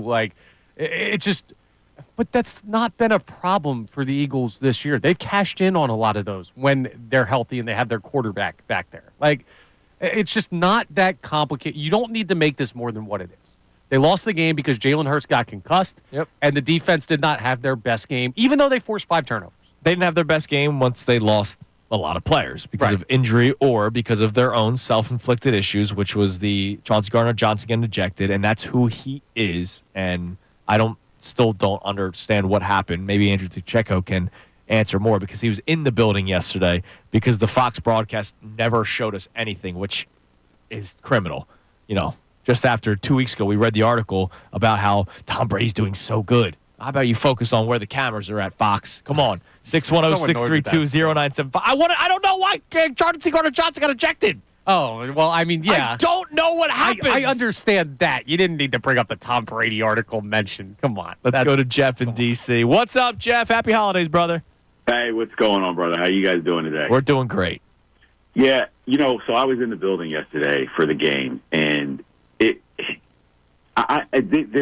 Commanders fans acted like they had just won the Super Bowl. It was really insane. It was crazy. Well, I get it. They just won 10 games for the first time in X amount of years. They made the playoffs. I get it too. But it just goes to show that we really, that's a big part of the reason for me why we really don't need to be concerned about the loss yesterday. I mean, like you said many times, it took CJ getting ejected. It took Jalen getting concussed. It took the referees missing horrible calls. They missed the obvious false start on the last touchdown pass. All these things that happened, and it took a miracle for them to win. And I have no concerns about this team going forward. I hope we get the Commanders in the first round because if Jalen is healthy, we win that game by 30 yesterday, easily. Yeah, look, and the offense doesn't stop. Now, look, they still did score 21 points in the first quarter. I can't ignore that, but I don't think they get blanked in the second, and I don't think after all those turnovers and punts in the third and fourth quarter that they finish with 4 field goals. I mean, maybe two field goals, but the other 2 possessions maybe turned to touchdowns. And with respect to Kenny Pickett, I was sitting there, it felt like he played a lot worse than he did. If I watch the game again, it probably will be just fine. I mean, you're right. There's a major difference, right? And Jeff, thanks for the call, man. Happy holidays. It's slower, right? Not just his mobility being slower than Jalen Hurts's. He's not as comfortable with the offense. Now, there were a couple of great timing routes that he did have with A.J. Brown.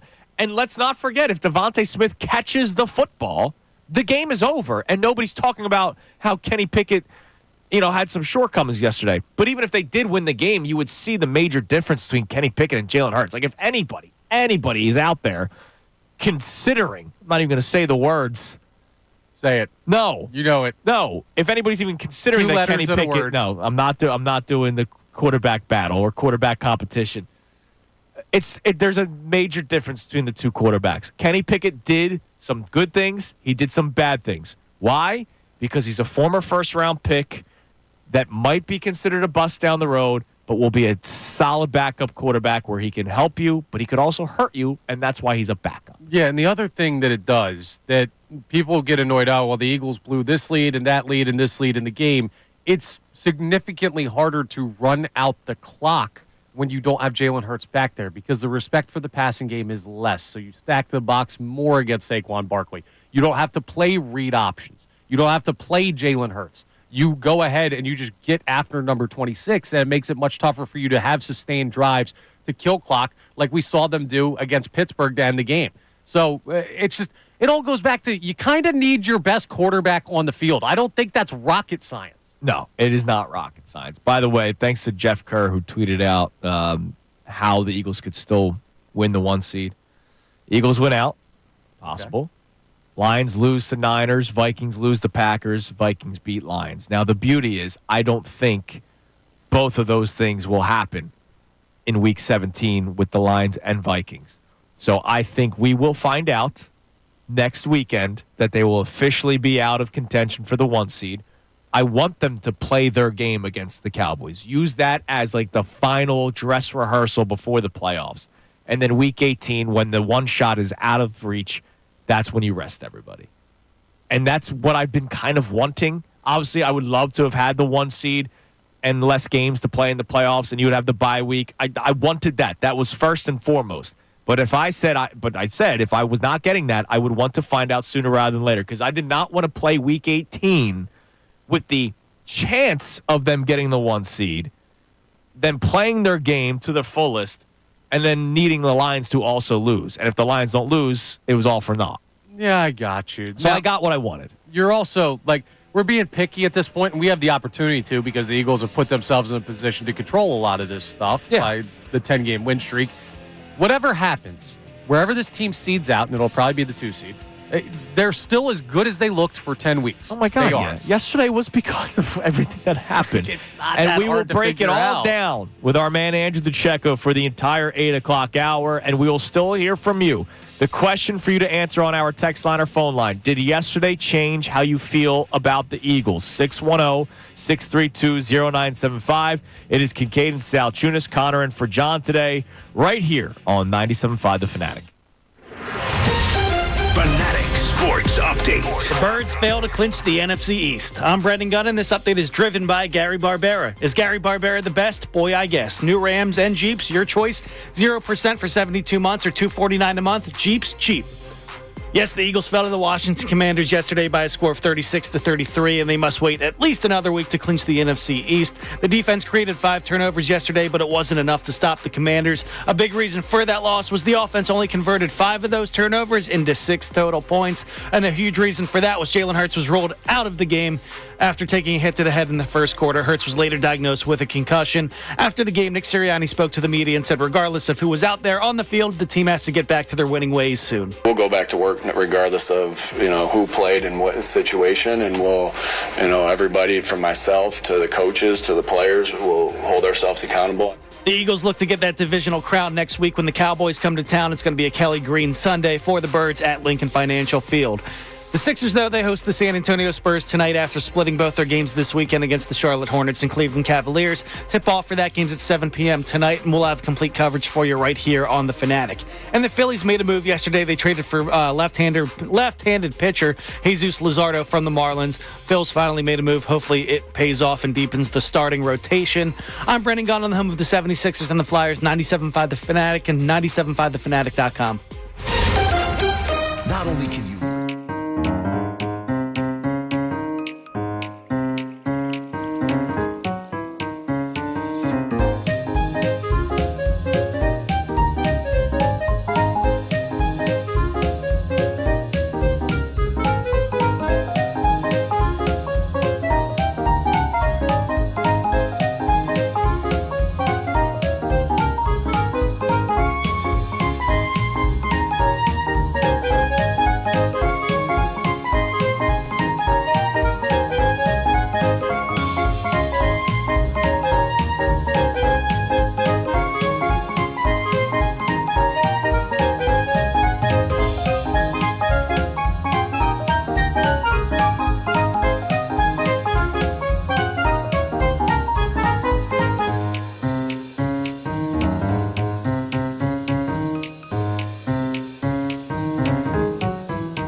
It is 8 a.m. on Kincade Salciunas, 97.5 The Fanatic. CT, Connor Thomas filling in for John Kincade today. What up? On John Kincaid's birthday. Happy birthday, Johnny the K. Not the best present for the for Johnny yesterday with the Eagles' loss to the Commanders. Yeah, I mean, I'm sure he'll be okay. He'll be He's fine. still got a great football team here in the city. I can only imagine what John was like in the Kincave, as he calls it, yesterday, watching Kenny Pickett, because John has not been afraid to voice his displeasure with the acquisition of Kenny Pickett and not Justin Fields. So I'm curious what Johnny would say this morning if you were in today. But Johnny is out for the week. I'll be back on Friday after today. And on Thursday, a special 4-hour show with Connor Thomas and our guest who joins us now for the entire 8 o'clock hour, Andrew DeCecco. Andrew, good morning. Good morning, guys. How are we? We are okay. We are not overreacting. Our question for the audience today, which is where I want you to start, Andrew, before we start unpacking this game. Did yesterday change how you feel about the Philadelphia Eagles? No, absolutely not. Nor should it change anyone's viewpoint on the Philadelphia Eagles. That was I would call that probably the strangest game I've ever covered. It was a roller coaster, and it was sloppy play, penalties. Oh, and by the way, the Eagles didn't have their starting quarterback. Right. That game looks drastically different if Jalen Hurts is in the game. I thought Kenny Pickett did a decent job, and pretty much what I expected from a backup quarterback who didn't have any reps with the first team that previous week. Yeah. But, I think all things considered, was it their best performance? No. Were there defensive shortcomings? Yeah. There was a communication breakdown that led to a 49-yard touchdown to Olamide Zaccheaus. But so there's a lot of uncharacteristic things that happened, but no, do not overreact to one game. I promise you, the Eagles, I still think the Eagles are the best team in the NFL. Yeah, that's the message that we're trying to get to people today, but I get it. They have their opinion, and we'll read a couple of text messages while you join us. Connor told me a tweet he got this morning, or he got it yesterday. He read it to me this morning, where a guy was like, we need to start addressing the secondary more this offseason. They got to draft defensive backs and safeties. They didn't draft two, and they've been playing at a high. Like Quinyon Mitchell had probably his first, that was not the best game of his career. Right. We're in week 16. We just went 16 weeks. Not even a bad game. He had the one bad play. Right. And everybody gets got. Addressed the secondary. They drafted two players. They signed C.J. Gardner-Johnson. They gave Reed Blankenship an extension. People will find ways to be upset or worried about this team. That is the Negadelphia thing, which is why I laugh when people rip the media, the evil media. We try to run people out of town. The second one thing looks bleak for the Eagles, everybody starts freaking losing their minds. Not everybody, but a lot of people do. We have 3 months worth of Eagles lose thoughts that have just been piling up in the back of people's minds, and now you finally have it all spew out because they haven't lost since September before this. Yeah, right. I get you're right. You're right. We're not used to them losing. I said it at the beginning of the show. It was weird to not say Happy Victory Monday. They won 10 straight games. It was warm out the last time the Eagles lost. Right, yeah, exactly. The Phillies were playing. Yeah. The Phillies were playing the last time the Eagles lost. The Phillies were playing in the regular season. I know. It's unbelievable. So, all right, let's unpack this game. Let's start with the offense with Kenny Pickett. I think you said it best. He did kind of what you would expect out of a former first-round pick who was a backup quarterback. What were some of the good things that you saw out of Kenny Pickett? And then what were some of the things that you would normally see out of Jalen Hurts that Kenny Pickett is not going to show? Yeah, and I know I like that you guys sort of tempered, expectations. With Kenny Pickett, he's going to get killed this week, but I don't think that's particularly fair given the circumstances he was put in. If Devontae Smith catches a ball, and not they Saquon win. Barkley dropped a big pass on that wheel route. That was a good ball. And AJ dropped a pass on the sideline there. But going back to your point, I think Kenny Pickett, I thought coming in off the bench with that cold, he was 3 for 3 for 20 yards. He zipped in that slant touchdown, the 4-yarder to A.J. Brown. So you like his command of the offense there and that kind of poise, which you would expect because he played a lot with the Steelers. But then you started to see him feel himself a little bit on that interception to Frankie Louvu, and he had no business making that throw.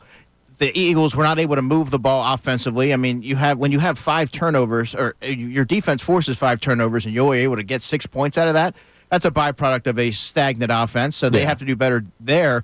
But at the end of the game, he made the throw that would have ended the game. So I think that's how you have to look at it. It wasn't perfect, but when you're looking at a backup quarterback, they're not going to go in there often like Matt Flynn and have a 300-yard passing game. I'm not sure what we're expecting. Well, Nick Foles has ruined everybody's mind of the backup quarterback. Right.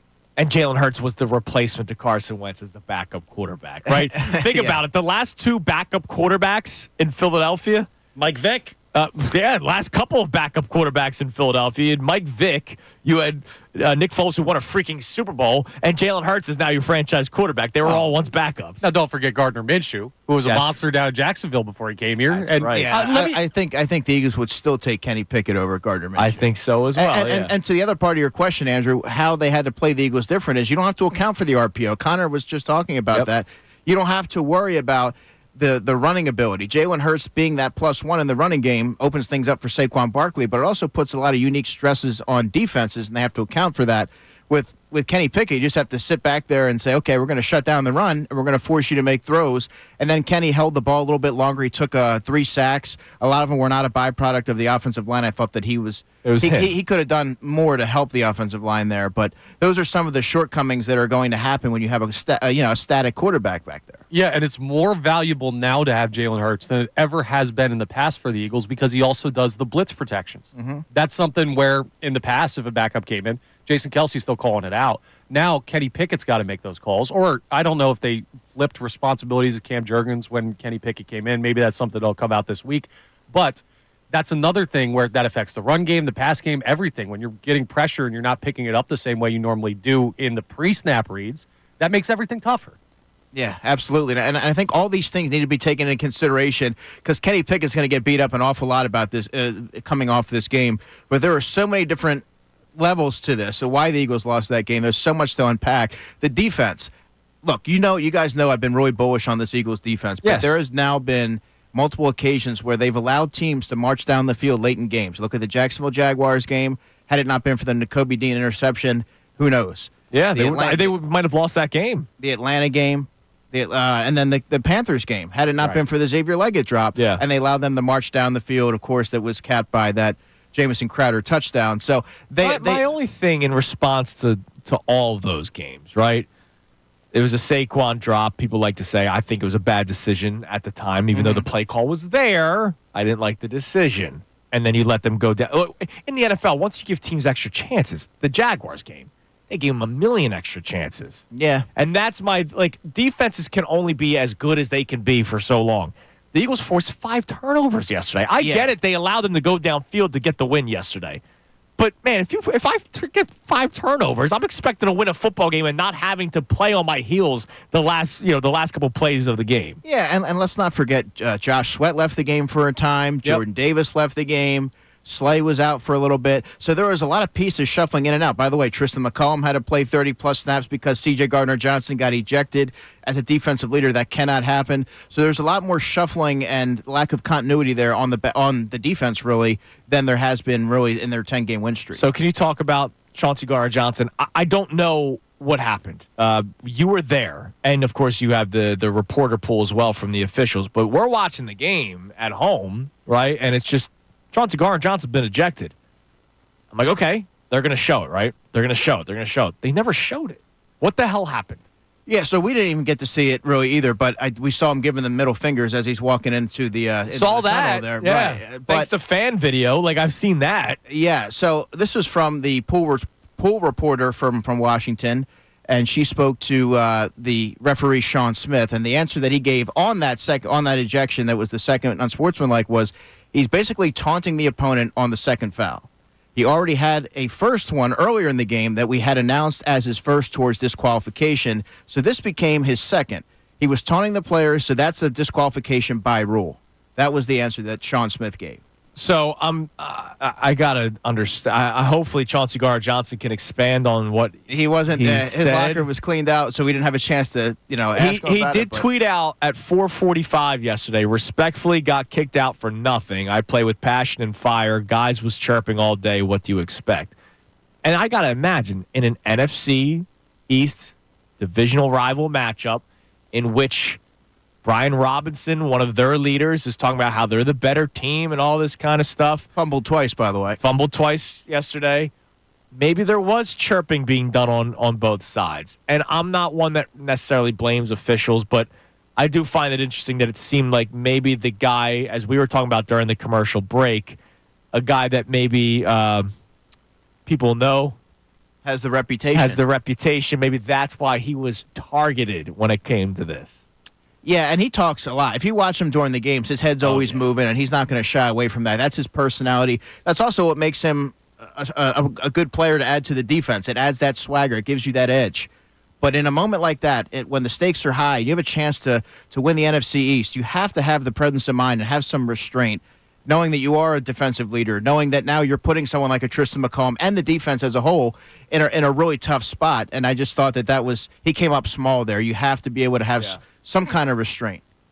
Yeah, I mean, you do. And the reputation ejection, I think, is a fair point. And until we know what was said, and we may never know, it's not fair to completely judge one way or another, but you can't play with fire there if you're Chauncey Gardner-Johnson. So a mistake by him. And we've seen that by guys, but your point about needing fire on the defense, you can't take that away from him because that's who he is as a player. You just got to be a little smarter. They'll correct it. He'll be all right.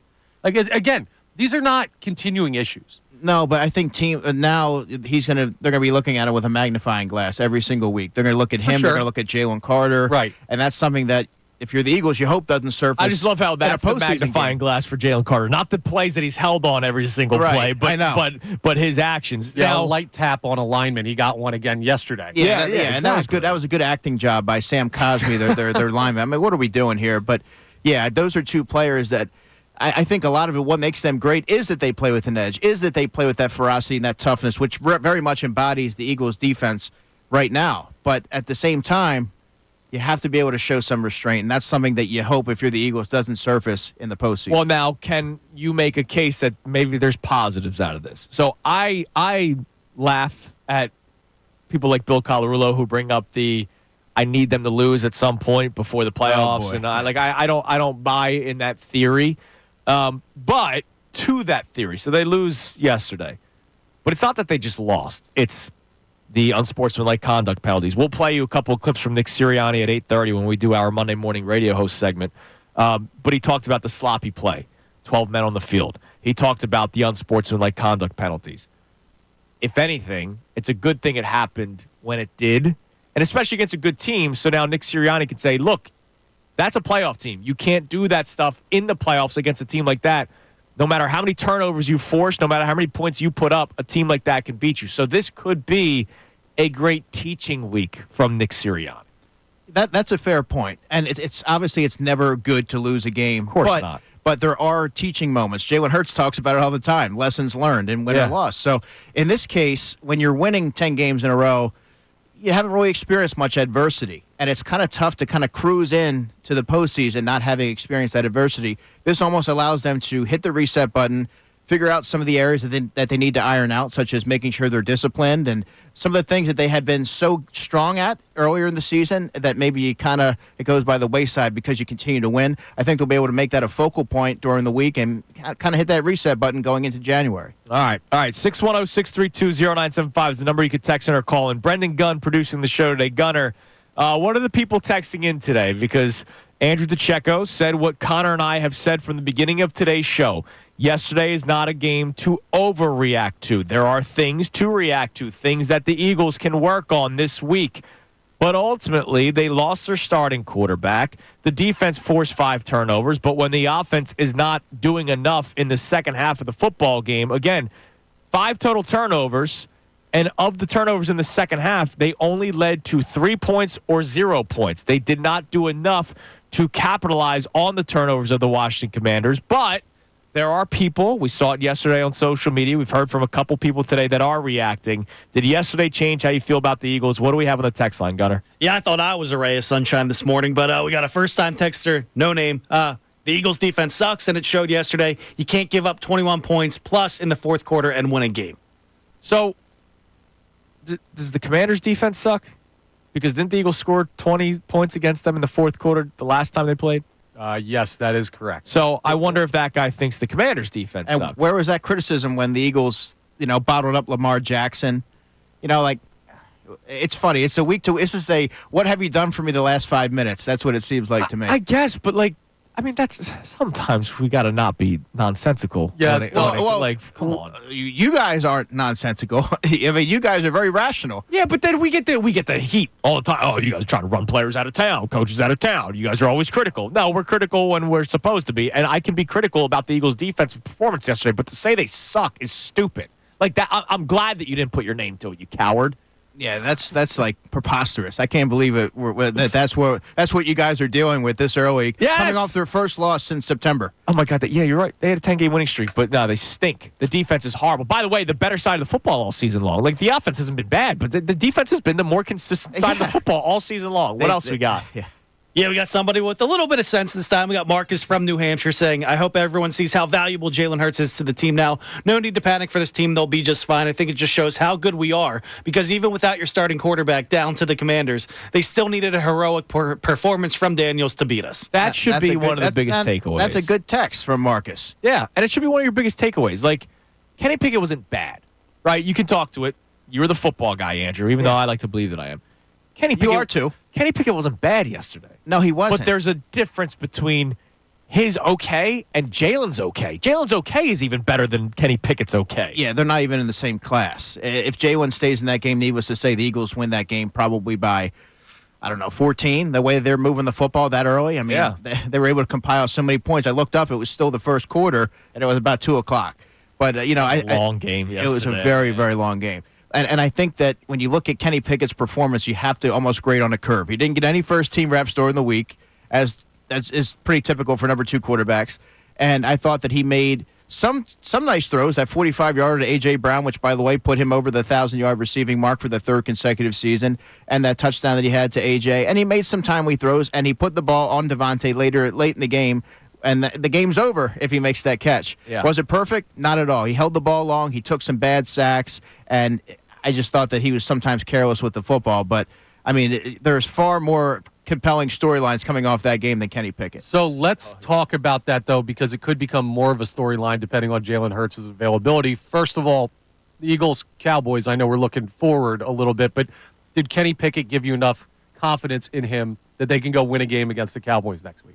He did for me. Okay. I think that knowing that he started a bunch of games in this league, and now that he would have, let's say in theory, that full week to work with A.J. Brown, Devontae Smith, the offensive line, and get that ironed out, I think that should give a lot of folks more confidence that they could do enough to beat out Cooper Rush in a shootout. I think that they will be able to handle that, and the defense is going to come back to what they've been able to do all season. So that right there should give you a lot of confidence moving forward. And just a quick follow up on that, because Andrew kind of poo-pooed this, and maybe it should be poo-pooed. But let's say, for example, Jalen Hurts doesn't play this week. Kenny Pickett goes out. They beat the Cowboys at home, and then you don't need Week 18, and then you rest everybody. And Kenny Pickett plays again. Should we worry about Jalen Hurts not playing for basically 3 weeks going into the postseason? No, I don't think so. Okay. I don't think so. I remember those exact same concerns for Jalen Hurts in 2022.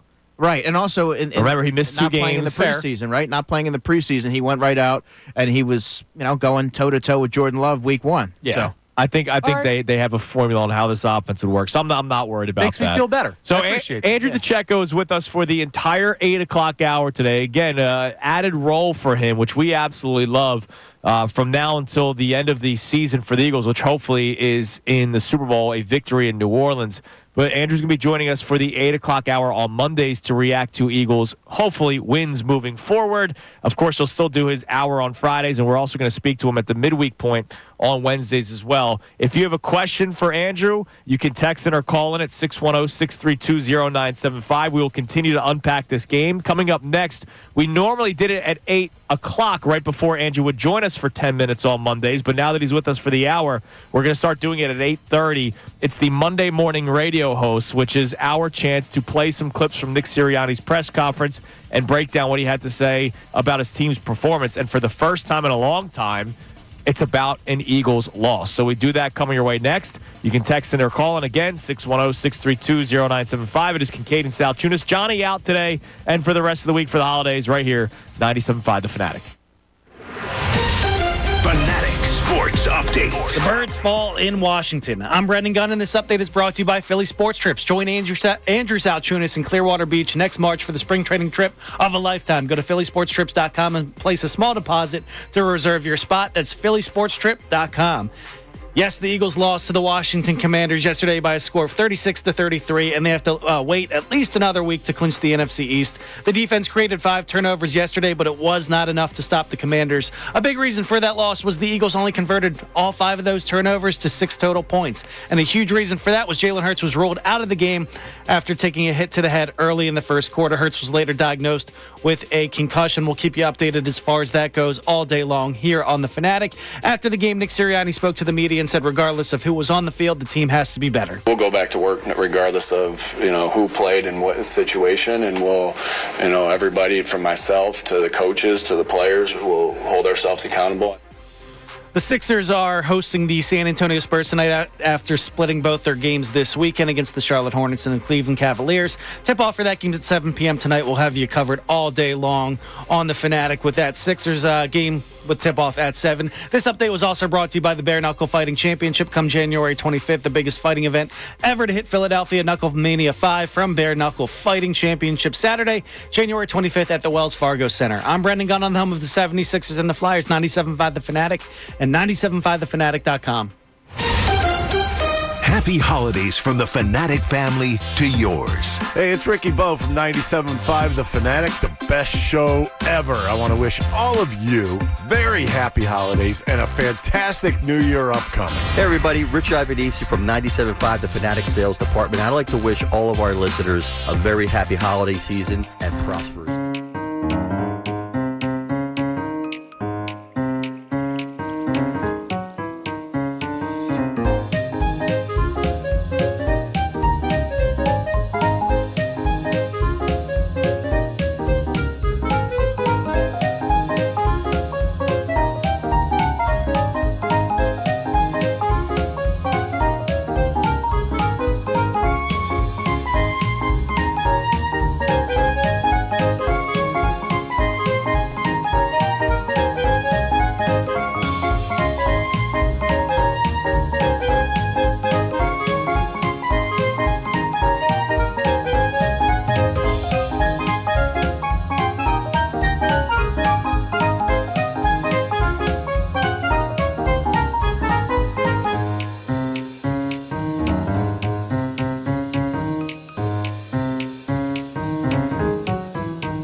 Kincade Salciunas, 97.5 The Fanatic on a football Monday. A not victory football Monday. A defeated football Monday. It's weird to say. First time in 10 weeks. Football Mondays on The Fanatic, presented to you by Pierce Phelps Bryant Heating and Air Conditioning Contractors. Visit nopaybryant.com. We're joined by Andrew DeCecco for the entire 8 o'clock hour, as he will be doing this for the remainder of the regular season and hopefully a very long playoff run for the Philadelphia Eagles. In a little bit, Andrew, we're going to go through this potential playoff run because there were a lot of changes in the NFC playoff picture yesterday. Some teams that may now be fighting for wild card spots, maybe in the lead for the division. Some teams that got eliminated because of their own bad play, like the Arizona Cardinals did against the Panthers. I can't believe it. But first, we do this every single Monday, normally at the top of the hour at 8 o'clock, but now with Andrew joining us for the entire 8 o'clock hour, we move it to the bottom of the hour. It's time now for the Monday morning radio host. Now, the Monday morning radio host on 97.5 The Fanatic and 97.5thefanatic.com. All right, Andrew, to explain it to you, this is our play on the Monday morning quarterback. But instead of pretending like we know what we're talking about, we actually do know how to speak. That's our livelihood. That's our job. So we play some clips from Nick Sirianni's post-game press conference, and we react to it. Let's start off with Nick Sirianni talking about how the team played sloppy. I have to be able to watch the tape and tell you everything what happened, but just sloppy. Sloppy with penalties, sloppy with too many men on the field, sloppy with our fundamentals. And when you play a good football team like we played today, and you're sloppy, regardless of how many turnovers you force, it's going to be hard to win. And I think, what I said to those guys is like when it's sloppy with every piece of that, that's always going to be on me as the head coach. They're not absolved of losing. Right. They're not. Kenny Pickett or no Kenny Pickett, they're not absolved of losing yesterday because there were sloppy things. I'm just still taking it as I'm not overreacting today, but there were some things that they needed to clean up, and maybe it's a good thing that it happened yesterday. Very uncharacteristic errors from the Eagles, particularly on the defensive side. I was there for Darius Slay when he spoke about the miscommunication where Keely Ringo was on the field for his one snap on the Zacchaeus play where he scored a 49-yard touchdown. And he was coming off, and it was just a whole communication. He told one of his position coaches that he's like, I should have told my other position coach, and it was just a comedy of errors. And stuff like that doesn't traditionally happen with this version of the Eagles. It's not the 2023 Eagles. So, yeah, I think that was just a byproduct of sloppy play and undisciplined play. Yeah, no, logically, this is not something that we worry about past this week unless we see it happen again. But in this moment, you should not be looking at these issues. This sloppy play is like, this is what the team is. It's what the team was yesterday. Yeah, and what the team can fix. And hopefully this is a good week of teaching by Nick Sirianni, not just on sloppy play, but also picking up on sportsmanlike penalties, which they've been getting a lot of recently. Here he is talking about it. We talk about everything. We'll talk about it again tomorrow. We talked about it on the field right there as it happened. Again, if it didn't get fixed, though, that's always going to be on me. They got to be better in those scenarios, and I got to be better in those scenarios to help them. We look at this as an opportunity to get better for them because we know we need to. We know we need to get better from the things that we messed up today. Now, you made a good point, Andrew, and it's something that I didn't think about. The reputation, but now it's increasing. Right. And a guy like Jalen Carter, this is now back-to-back weeks he's gotten unsportsmanlike conduct penalties or unnecessary roughness penalties. And Sirianni was coaching him on that on the sideline. Yeah, with the Clint Hurt. Yeah. Is that something to be concerned for moving forward, especially come playoff time? I think so, because when you start to get them in consecutive weeks, now that's a trend. Yeah. And they're going to be on the lookout for that. And the way that Jalen Carter plays the game, he plays it in a way that you want your defensive tackle to play. Physical. He's a bully out there, and linemen have to be wary of him. But then again, you don't want to take away his edge. But he has to be more calculated and smart in his decision making because that could cost the team in a critical moment. Yeah, I do think there's enough leadership on this team, though, that in bigger moments, and that was a big game, but like bigger moments like the postseason, you kind of have even more of a focus on, hey, don't take these penalties. I do believe in this team to get it right. Yeah, I do too. By the way, so far so good, Sirianni's press conference, even after a loss. We haven't heard him. The last time we had a loss press conference was, when was that? Buccaneers game. Yeah, right. That was a long time ago. Yeah, I thought he handled himself really He handled well. himself very well yesterday. Here he is talking about the play that you talked about just a couple minutes ago, Andrew, the miscommunication that led to the Zacchaeus touchdown. Like I talked to you guys about, best way to play good defense is everyone be on the same page. So I'll have to watch the tape out to see what happened there. We had a substitution that wasn't good enough there. Had some penalties and some sloppy play today that cost us. And so I'll have to look at that part of the tape, but we obviously busted the coverage. That's how he's wide open. So not everybody being on the same page. And again, with the substitution error. So we'll look at that, and we got to get better from that. It's going to be a good week of teaching for Nick Sirianni. A couple more for you. Here he is talking about Kenny Pickett and how he did some nice things. Yeah, I think he did some nice things. Again, we'll have to look at the tape and kind of see everything. But he did some nice things. I think on that last drive when we're down, I believe it was 1 point. Really good job by him on 2 4th-down conversions. Smitty made 2 big plays on that drive, or made a big play on the 4th-down conversion. AJ made the other one where he was able to slip it, but Kenny was under control and did some nice things today. I mean, he was did okay. do some nice things. Yeah, he was okay. He did what I would expect a backup quarterback to do, but it also reinforced how pivotal Jalen Hurts is to the Eagles' offense, and probably helped his MVP candidacy, even though it doesn't seem likely, but it shows you how instrumental he is to the Eagles' offense. Right. Now, I saw we had a caller in the very beginning of the show that ended up hanging up. Tanner McKee love. Oh, come on. I don't think Pickett was bad to the point where you're going, oh, man, hopefully we address this, and now McKee's the number 2 next week. This is the thing that cracked me up, and it bothered me in August. It bothers me just hearing it right now. Based on what? What have you seen from Tanner McKee? Oh, well, he looked good in the preseason to suggest that he could guys step that in are there flipping burgers now against a first-team defense and be able to capably execute the offense. What are we doing here? Well, Kenny Pickett was here. The Eagles invested a significant, compensation to bring Kenny Pickett here for a reason. Yep. Kenny Pickett started a number of games, and he wasn't that bad, by the way.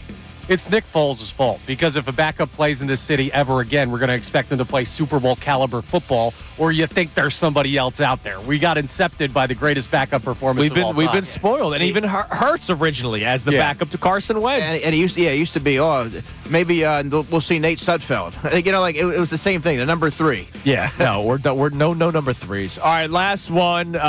This was probably the moment they lost the football game. Obviously, the Commanders had to go downfield and score.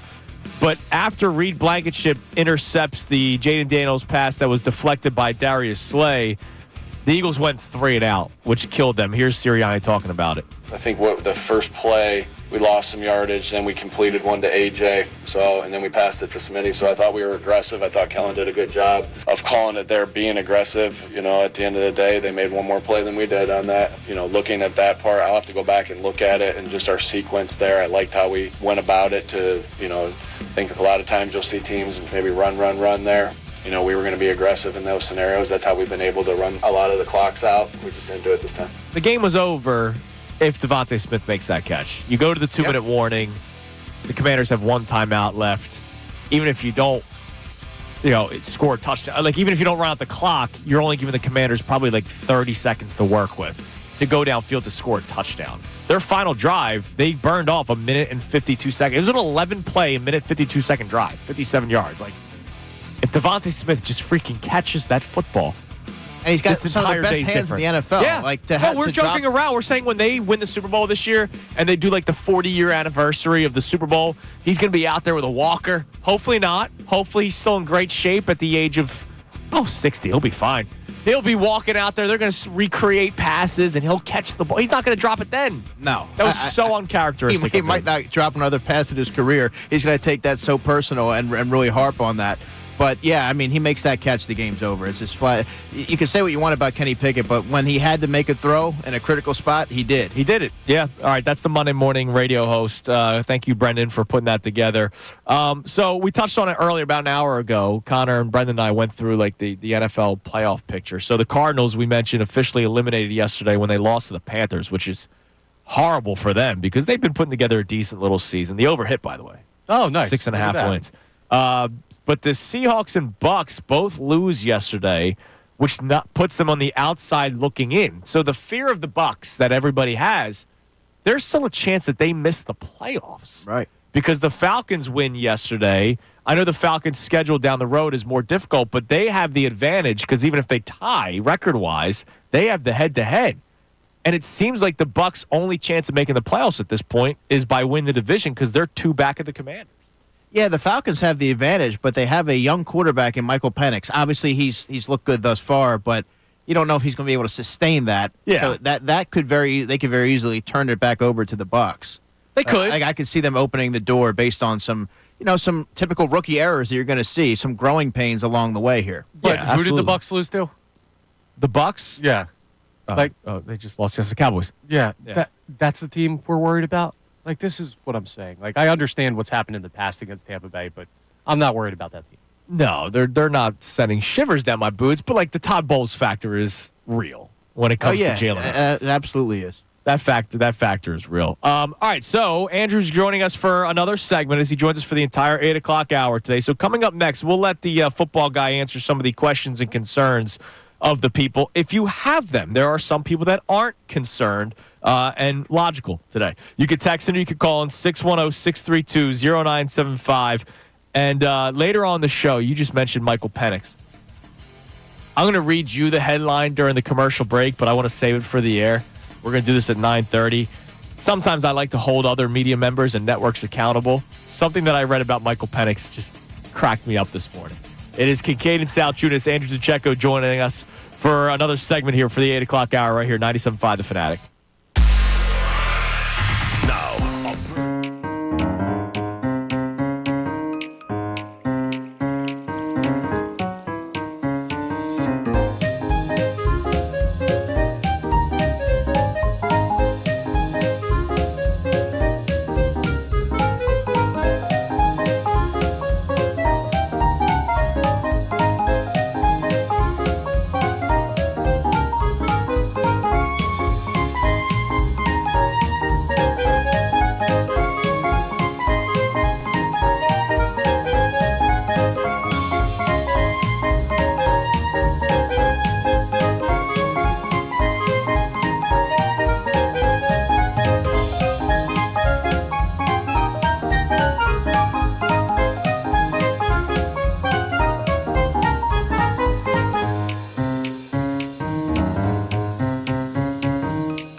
for the holidays as well. Andrew DeCecco's in with us for the 8 o'clock hour. So, Andrew, our question today, again, for the people, is whether or not your thoughts have changed on this team. I would like you to reiterate what you said early on about how you still believe that they are the best team in the NFC despite yesterday's loss. Yeah, your confidence in the Eagles shouldn't waver because that was just a comedy of errors. It was very uncharacteristic across the board. Defensively, there was a lot of players that were shuffling in and out of the lineup. There was communication breakdown, as is typically the case when you have players that in there that aren't ordinarily in there. They didn't have Jalen Hurts. That game is a 2-score. Eagles probably win that game by 10 or 14 points if Jalen Hurts is in that game. And I just think that sometimes you need to hit that reset button and kind of recalibrate for the postseason. In this case, it would be for the postseason. So I know you're not a betting man, but Connor and I are, and so is B. Gunn. The Eagles' Super Bowl odds have now dropped because of the loss. Good time to take it. Now plus 650. I think it was in the 400 range just as of Sunday morning. Now it's plus 650. So maybe now's the time you jump on the Eagles and their Super Bowl ticket. Not a bad idea by you. No, of course. Come on, man. It's nice you have one every once in a while. All right, let's go to a man who is on suspension with the Midday Show, I believe. Let's go to Greg in Bethlehem. What's up, Greg? Greg. Oh, I'm sorry. What's up, dude? Oh, I just dozed off. My mistake. I wondered, the tush-push has been a significant component in the Eagles' offense, and if Hurts can't play next week, I don't think Pickett is probably a good person to run it, but couldn't they run it with a running back? Well, the quarterbacks practice this, and I'll let the football guy do the talking, and thanks for the call, Greg. But if my memory suits me, there was a game earlier this year in which he did do the tush-push, and they got it. Saquon? No, Pickett. Kenny. Okay. There was a game where he went out there for the Eagles were winning. I definitely remember this. And it was a fourth quarter, and they kept it going. And he did the tush-push, and they got the first down. So it does still work. I mean, Kenny could still – this isn't a Jalen Hurts exclusive play. I mean, it could still work. The offensive line is really what makes it work, and obviously Jalen Hurts having the lower body strength and being able to squat what he does certainly doesn't hurt. But, yeah, I mean, they could still pull it off with Kenny Pickett. And, by the way, they have Saquon Barkley, who probably weighs 225 pounds, if not more, that can really handle the short yardage situations as well. So I think they'll be all right. Not for nothing, I never want to see Saquon Barkley take another snap again after that play yesterday. Yeah. Yeah, that was pretty bad. That was something. He got credited with a 2-yard loss for a sack. That was a sack. Yeah, that was overthinking a little bit. But, to his point, can they do things with Kenny Pickett that, they can do with Jalen Hurts? Not everything. Like, they probably shouldn't have Kenny Pickett's. They probably shouldn't have designed rollouts all the time for the guy. Like the offense will be limited. Make no mistake there. But they can still run a functional offense with him back there. It's not that complicated to just say that this team is still good without Jalen Hurts, but not remotely as good as they would be with Jalen Hurts. Like, it's not all or nothing. We need to have the gray area of, like, Kenny Pickett can get stuff done against lesser teams, and you could survive this. It's very Gardner Minshew-esque from 2022. Cowboys game, by the way. Yeah. He did a tush-push. Oh, okay, cool. He tush-pushed to end the game in the fourth quarter. Look at that. There you go. So he can do it. It's been done before. What do we have on the text line, Gunner? You can also text in at 610-632-0975. Yeah, let me pull one up for you guys. What do we got? Blaine in Kentucky. I do not feel any different about this team. The talent and expectations are still there. There's only one thing that I feel is starting to rear its ugly head. This team is becoming more and more undisciplined on defense. All right. We're starting to get some more positive people, logical people today. Yeah. I mean, look, the undisciplined nature, we talked about the ejection of C.J. Gardner-Johnson. We talk about how possibly the reputation of Jalen Carter taking those unsportsmanlike penalties might catch up to them. But other than that, I think the Eagles have been a pretty fundamentally sound and structurally sound defense for most of the season. I mean, aside from those two players that are kind of wild cards, but that is what they are. They're edgy players who give you that toughness, that personality that everyone loves. Real quick, before we let you go, and we appreciate you joining us for the hour today. Of course. What happened with Hurts where it looked like he was about to go back in the game? Yeah, I think that he probably showed some signs that they're like at the last minute where they're like, we're going to hold off on this. We're going to go with Pickett because he did have his helmet on. He had his helmet on, and it looked like, he's about to go back in. No, they showed, the Fox did show him put the helmet back on, and then all of a sudden, whoever the Eagles doctor was runs over and says, hold on, you got to go this way. And I think then the independent neurologist comes into play. Yeah. And that's pretty standard when you're passing through a protocol. You have to pass through multiple tests.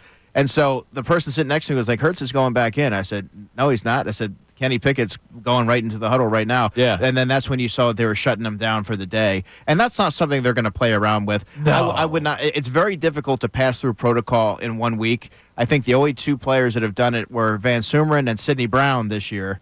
It doesn't happen all that often. It doesn't happen all that often. But Zach Ertz, who played yesterday, did within a week. So hopefully, first off, Jalen Hurts is okay. Second of all, hopefully he is back on Sunday so that we don't even have to have the slightest worries about the game against the Cowboys. But I think we all feel comfortable they would still handle their business with Pickett. Will Shipley, another guy who got a concussion yesterday. Yeah, he did. You're right, Andrew. All right, listen, brother, thank you as always. For sure. Merry Christmas, because I'm not going to see you after today. Merry Christmas. And you'll be in Thursday for the entire show with Connor. I'm going to try to live up to your reputation, man. I'm going to try. It's going to be even better, trust me. We'll do great. All right, 9 o'clock hour is ahead. We'll reset all of our topics today. Since 6 a.m., we have been trying to tell people not to panic. We try to hit that home next because we're going to look at what's next for the Philadelphia Eagles. It's not time to panic. It is Kincade and Salciunas, Connor and for John today, right here on 97.5 The Fanatic. Fanatic Sports Update. The Birds go down in Washington. I'm Brendan Gunn, and this update is driven by Gary Barbera. Barbero's Autoland. Driven, is Barbera the best? Boy, I guess. New Rams and Jeeps, your choice. 0% for 72 months or $249 a month. Jeeps, cheap. Yes, the Eagles lost to the Washington Commanders yesterday by a score of 36-33, and they're going to have to wait at least another week to clinch the NFC East. The defense created 5 turnovers yesterday, but that was not enough to stop the Commanders. A big reason for that loss, the offense only converted all 5 of those turnovers to 6 total points. And a huge reason for that was Jalen Hurts, who was knocked out of the game in the first quarter with a head injury. He was later diagnosed with a concussion. We'll keep you updated as far as we go with that one. But after the game, Nick Sirianni spoke to the media and said regardless of who was on the field, the team has to be better. We'll go back to work regardless of, who played in what situation, and we'll, everybody from myself to the coaches to the players will hold ourselves accountable. On to the Cowboys this coming Sunday. Hopefully the Eagles can wrap up the NFC East this coming week in the Kelly Greens. The Sixers, though, they host the San Antonio Spurs tonight after splitting both their games this weekend against the Charlotte Hornets. And the Cleveland Cavaliers. Tip-off for tonight's game is at 7, and we'll have complete coverage for you right here on The Fanatic. And the Phillies, they made a move yesterday. They traded for Marlins left-handed pitcher Jesus Luzardo. Hopefully he's a great addition to the rotation going forward. I'm Brendan Gunn on the home of the 76ers and the Flyers, 97.5 The Fanatic and 97.5thefanatic.com.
Salciunas here on 97.5 The Fanatic. Connor Thomas in for John today. Do me a favor, Gunner. He's got to be awake by now. Can you call Johnny? Yeah, I'll give him a call. I want to wish him a happy birthday. It's John Kincaid's birthday, and he's out for the entire week for the holidays. No, he's out for the rest of the year, right? Yeah, he's back in 2025. Yeah, so what? Thursday is New Year's Day? I think so. Yeah. He might have taken that Friday, so he'll probably be back like the Monday after that. Something like that. So we will have John Kincaid back back at some point. on New Year's Day, which is, let me confirm that for you, on my new phone, by the way. Oh, congrats, by the way. Yeah, I had to get a new phone. Yeah. You got the iPhone 5 finally, Chunas, out there, Grandpa? No, iPhone 15, sir. But, yeah, dude, I'm telling you, quick side note. Oh, here comes the conspiracy. No, dude, a tinfoil cat me. I don't care, bro. My wife, and I'm on the same plan as a couple other people, they all got upgrades. I was the only one that didn't because my phone is fine. It was fine. I didn't need an upgrade. And then all of a sudden it starts spazzing out. I type one letter, 10 letters pop up. I try exiting an app, a new app opens up. Out of the blue. You should take care of your things better. I do. You know me. I don't know. I'm so safe with this damn thing. So now I had to go to the damn AT&T store yesterday after the Eagles lost. I'm miserable. I'm driving to the store, and I get the new phone. It's ridiculous, man. Listen. They do it on purpose. All right. All right. Real Got quick. it all out, bud? Real quick. You got any happy birthday music for me? Ooh, come on, producer. I'll get a song up. Oh, come on, Brendan Gunn. Let's head to the Comcast Business Hotline, where every day in business is a big day. Let Comcast Business help you move forward with what's next. It is his 30th birthday today. John Kincade, happy birthday, brother. Boy, you did go to Temple. Your math struggles. Wait, you're not turning 30 today? I thought I was older than you. I'm not turning 30 today. You act like you're 30. Well, you act old. You act older than me. Let's put it that way. That's about it. But it is a beautiful day. Just had breakfast at the Market Street Grill with my wife. Nice. Down in Westchester. A little a breakfast out. And now going home, and they're going to open up presents. Oh, which nice. I love opening up presents. Yeah, I know you're a big that's present guy. Well, yes, that's I do great. enjoy presents because my girls are thoughtful with their presents, though. Like they listen. Because I'm the best gift giver, so they feel the pressure to try to compete. Ah, okay, so it's a very much competition. listen and listen ahead. So you do it on purpose. Yeah, you like giving gifts out, but you also like getting good gifts back. So you do it on purpose. Yeah, I love getting good gifts. When I hear guys say they don't like getting gifts, I'm like, BS. Everybody loves getting a great gift. If they can get a great gift, I mean, it's fun. You just got to get good. Have to have good gift givers. Now you Thankfully, are I a do it. fraud, by the way. Uh-oh. Why is that? I was all morning waiting for the text that you're awake. We never got it. Oh, I did. You know what? I forgot because I was so well rested. I said to my wife at breakfast this morning, I slept like 10 hours. And I went, sleeping 10 hours feels like I just went to a spa for a week. Must be nice, birthday boy. The 4 a.m. wake-up call did not go well. And that game yesterday had me so aggravated that it was just it's a nice way to just get over. We've been thinking about you a lot this morning because your love for Kenny Pickett. Yeah, it's really good. You think Justin Fields would have done a better job yesterday? I do. Maybe. I do. I don't think Kenny Pickett was all that bad, but that's okay. I think he absolutely let them back in the game at 14-0 with a horrible pass. Yeah. And also, too, I think that he can't, I don't know. He wasn't, how about this? He wasn't horrible as the game went along.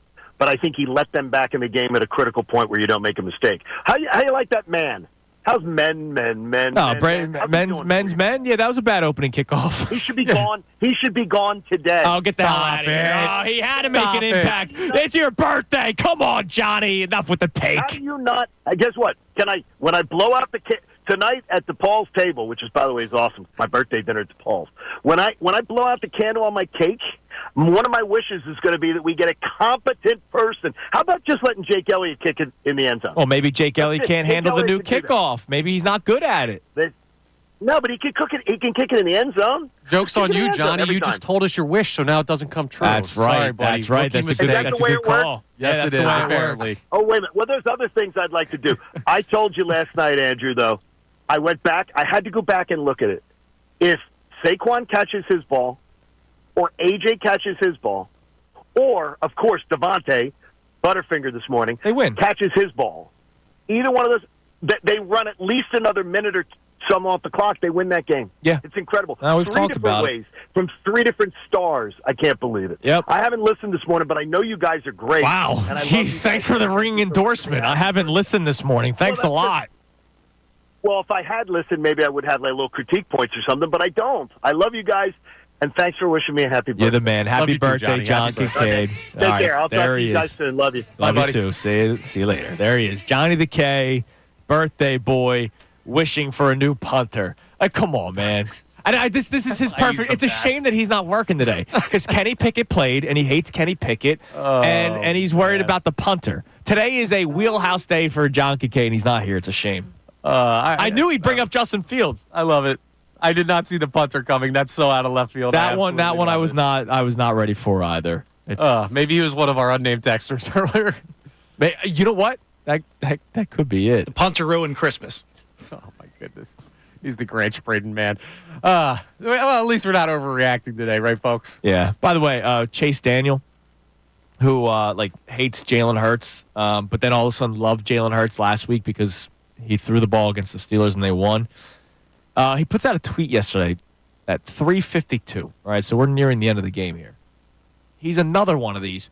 The Commanders have 4 turnovers and some have a 1-point lead versus one of the best teams in football. How? All caps with three question marks. What do you mean, how? He then follows up with Saquon Barkley. First quarter, 7 rushes, 109 yards, 2 touchdowns. Since then, 19 carries, 40 yards, 0 touchdowns.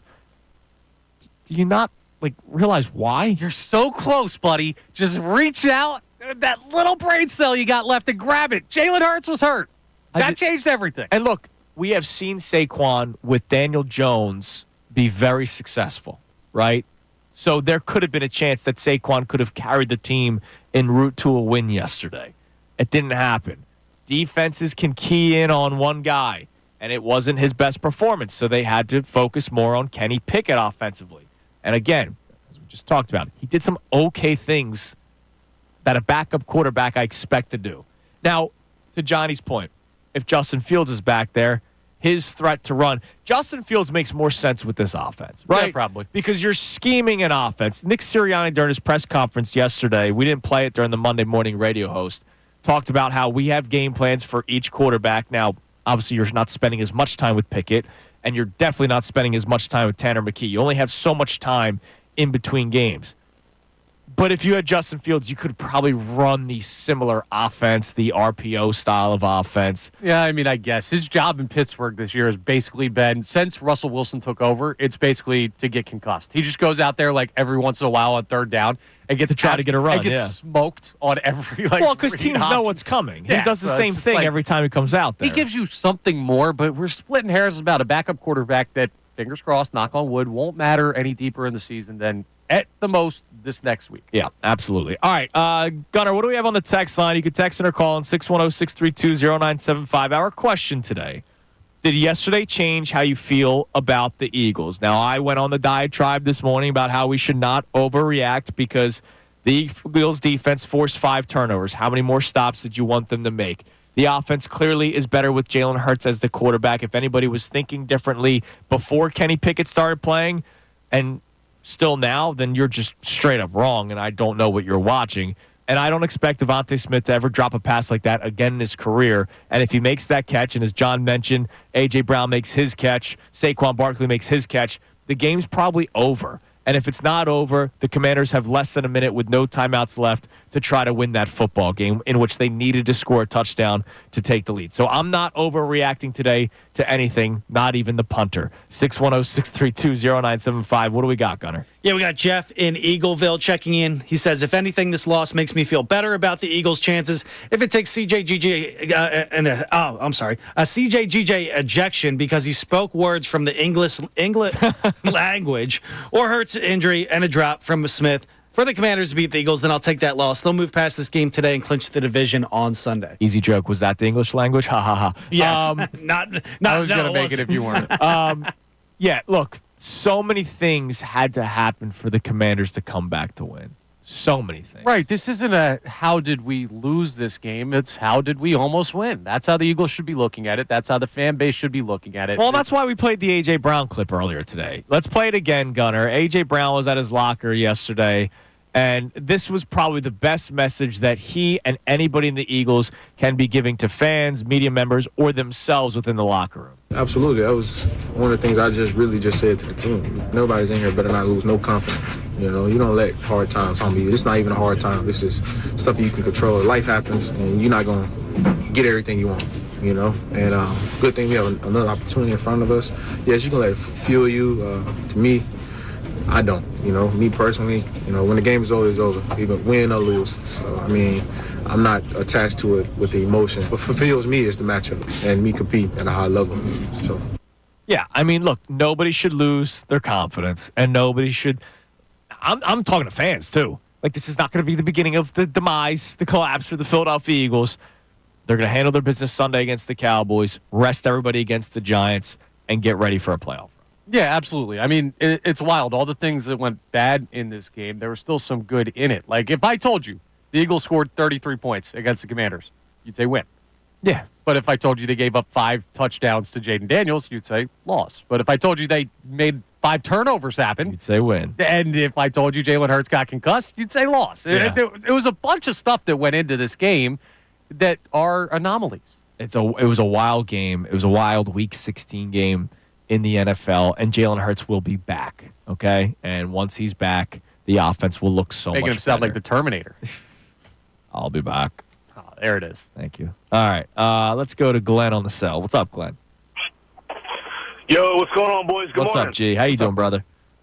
Good. Hey, listen, man.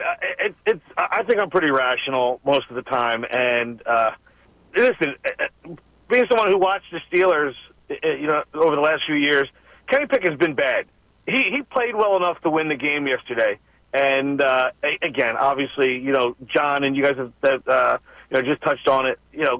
Those 3 plays alone, extend drives, put points on the board. Or if whatever. Devontae Smith makes the catch, the Eagles win the football game, and we're talking about, man, what a way to win a game with all the stuff that you had to deal with yesterday. And nobody's complaining about Kenny Pickett, but we are still making the point that Jalen Hurts is better. And it's a totally different tune. But Devontae Smith's drop, and not to just single him out, AJ's drop as well, Saquon's drop as well. Yeah. If those guys hold on, it's a totally different ballgame. And it's amazing how the narrative switches can change and it'll play. Listen, Jalen Daniels is a phenomenal young talent, right? He played well yesterday. He also had some moments where he basically cost him the game on that last interception, or should have cost him the game on that last interception. That was a horrible throw. Going to his right and throwing back to his left. Horrible throw. But the narrative changes because Smitty drops the ball. Again, they should have iced the game. And again, I'm not taking it away from Daniels because he is a really good talent. But basically, they should have lost the game because of his throw there at the end. And at the end of the day, at this point right now, I don't know if they're going to be much of an underdog if they have to go on the road for a championship game, just because of the circumstances of whether it's Minnesota because no one believes in Minnesota, or if it's Detroit because everyone on defense is banged up. So, I just want them to get healthy. Take care of business against the Cowboys. Then Pickett and the backups can play that last game of the season, and that could almost be like their mini bye. That's their bye week, and that's what I wanted. And thanks for the call, Glenn. What I said last week, what I said the week before, if I know that they're not going to get the 1 seed, I want to know sooner rather than later. And I get a tweet from Chris about a half hour ago. So I tweeted out yesterday. The dream of the 1 seed is done. Handle business next week against the Cowboys and then rest everyone Week 18 against the Giants. That is your bye week and then regroup for the playoffs. The 1 seed wasn't necessary. Chris responds, if the Lions lose to the Niners and the Vikings lose to the Packers, the Eagles are the 1 seed. This is a ridiculous take. Do you expect both those things to happen? I don't think it's far-fetched to say it could. Do you expect both things to happen? The Niners are done, dude. Listen, I don't know. They have talent on that team a little bit. They've had a nightmare season, but now that they're officially eliminated and that team's been falling apart the way that they've been falling apart, I'm not expecting if you froze me right now and you woke me up and thawed me out like next week after those games are played and you told me that happened, I wouldn't say, what planet am I on? I'd say, oh, wow, I didn't expect that, but I could kind of understand why people still see that as a potential outcome, right? It's not like we're saying the Panthers are going to beat the Chiefs, which they almost did. They almost did, yeah. Like, things happen. I'm not looking at the 1 seed. I'm not sitting here saying, well, the Eagles still have a path. I don't think that's the right narrative right now because it's not the most likely thing, but I don't think it's dead. I'd rather focus on what I believe is much more realistic. And by much more realistic, I'm talking about like 80% realistic possibility. Okay, well, let's play that 20%. I've seen you hit dumb parlays before. Yeah, but I'm not playing that one when it comes to trying to win a Super Bowl, for crying out loud. Coward. All right, so what is next for the Philadelphia Eagles? And, going to that point to Chris, who thinks it's a ridiculous take to think that the 1 seed is done. The Eagles very well could win their next 2 games. They should win their next 2 games if they need to play in both games, right? If they need to play in the Giants for still a chance to win the 1 seed, that's beautiful, right? And I expect them to win both games. So what the Eagles need to happen, right? Jeff Kerr put this tweet out earlier, and I appreciate him for doing it. The Eagles need to win both games. The Lions and Vikings both need to lose. The Lions play the 49ers. The Vikings lose to the Packers. And then the Vikings would have to beat the Lions. Just so you guys know. That's the way it would have to work out. And that game is in Detroit, by the way. So that's another added reason. Listen, you can come up with all the reasons. It's still a possibility. That's another added reason. Not likely. It's a possibility. There is a chance that they could still win the 1 seed. I just don't think the chances are high. And so you're saying there's a chance. And so now you're the 2 seed.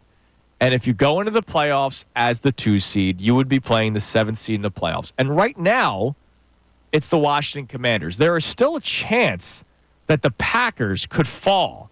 The Packers are 10-4. They play tonight against the Saints. And then they play the Vikings and Bears. I expect them to win 2 of their next 3 games, which would keep them ahead of the Washington Commanders. But there's still a chance that the Packers could drop to the 7th seed, who you beat earlier on in the year.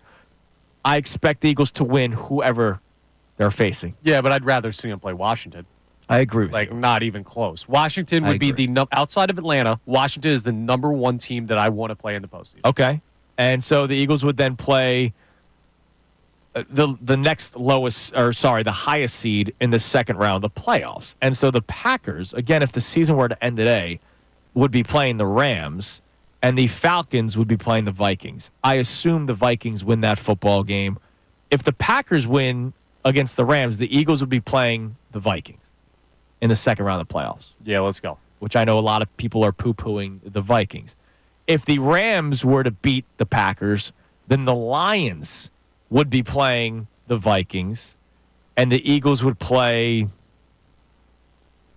the next highest opponent, whoever that would be. The Rams. They would play the Rams. So, who you beat earlier this year. Right. I'd rather play Minnesota than the Rams. That might sound crazy. Okay, that's fair. I wonder who the Lions would rather face. Here's the thing. We still wake up today and say, I'll take the Eagles in this matchup, that matchup, all these matchups. I'd take the Eagles over any team in the NFC right now. Still would, even after yesterday. I don't think that's a crazy take, even considering the loss. No, I'm with you. I still think the Eagles are going to the NFC Championship game. It's just now officially, in my mind, in Detroit.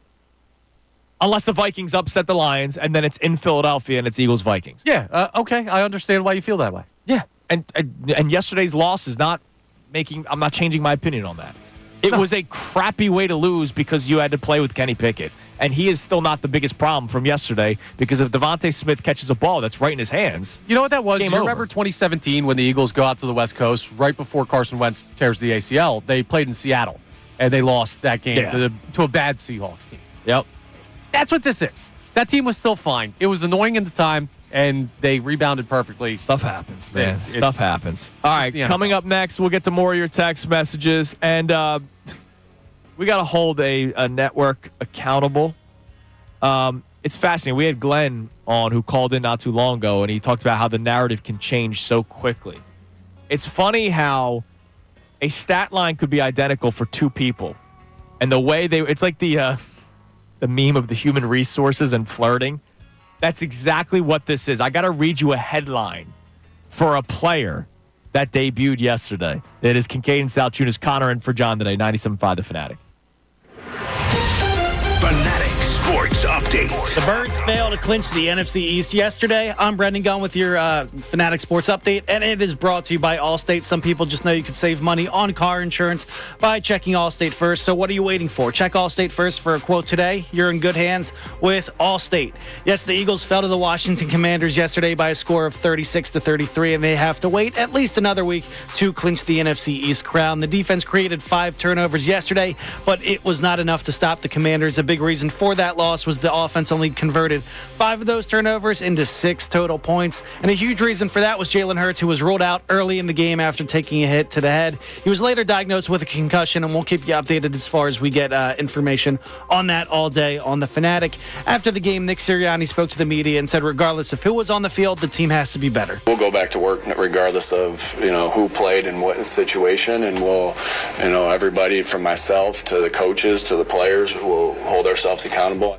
On to the Dallas Cowboys this coming Sunday as the Eagles look to wrap up that NFC East title. The Sixers, though, tonight they host the San Antonio Spurs after splitting both their games this weekend against the Charlotte Hornets and the Cleveland Cavaliers. Tip-off for tonight's game is at 7. We'll have complete coverage for you right here on The Fanatic. And yesterday, the Phillies finally made a notable move. They traded for Marlins left-handed pitcher Jesus Luzardo. He's going to be a nice addition to the rotation. I'm Brendan Gunn on the home of the 76ers and the Flyers, 97.5 The Fanatic and 97.5thefanatic.com. Happy holidays from the Fanatic family to you.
It is 9:30 on Kincade Salciunas. You just heard the voice of John Kincade there talking about the Baxter. Johnny out today. Connor is in for him. John's birthday today, and he will be back on he's not working New Year's Day, right? He's working the 2nd. That would January. be a question for John Kincade. I don't know his You're schedule. the producer of the show. I thought you know everything about our Talk lives. Stars special New Year's Day.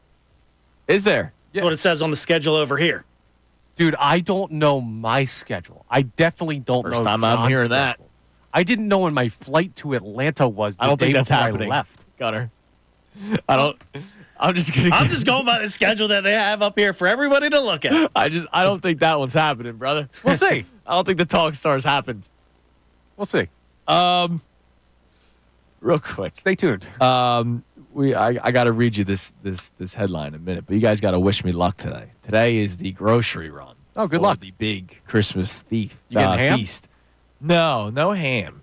I do the flank steak. I go to the Amish market for that. Nice choice there. Oh, yeah, delicious. Christy doesn't like ham. He told us this. Yeah, Do you come ever on. listen? Thank you for listening to me, Brendan. I appreciate it, but she also doesn't eat red meat. So that kind of goes against your logic. But I cook for 15 people, and so I got to make the 15-person grocery run today. Yeah. Basically have no money yet left after today. I got to make a run today, too. How many Christmas presents do you think I have purchased? Well, I know the answer. It is still 0, ladies and gentlemen. Yeah, you're insane, dude. Like I do this every year. None? I always get it done. Yeah, but you haven't thought of like anything to like. I've thought of everything. I have lists for everybody. I just haven't purchased the items yet. Okay. This is light work for me, baby. This is every year. All right. Well, December 23rd, Christmas present day. Good luck with that. Hopefully, your check engine light doesn't. I come think on I need and more then- luck and than you. then- I think Christmas is ruined if that's the case. I feel so bad. Brendan Gunn walks in this morning. You look like somebody kicked your dog, and I'm like, dude, are you all right? Like, my check engine light just came on. I got home late yesterday. Blah, blah, blah. Christmas is ruined. I was like, I'm waiting for you to laugh, and you're not. I was like, oh, my God, he's serious. It was a rough morning, but I bet. I got to not act like a child. But No, Yeah, you dude. sounded like 7-year-old me when I got Pokemon Red instead of Pokemon Blue. Listen, man. Christmas is ruined. Again, I had 5 straight years of bad Christmases, and it sucks. Like The a Eagles bad, lost. The team's a broken. bad Christmas sucks. But hopefully everything's okay. All right, so real quick, I got to read you this stat line. 202 yards.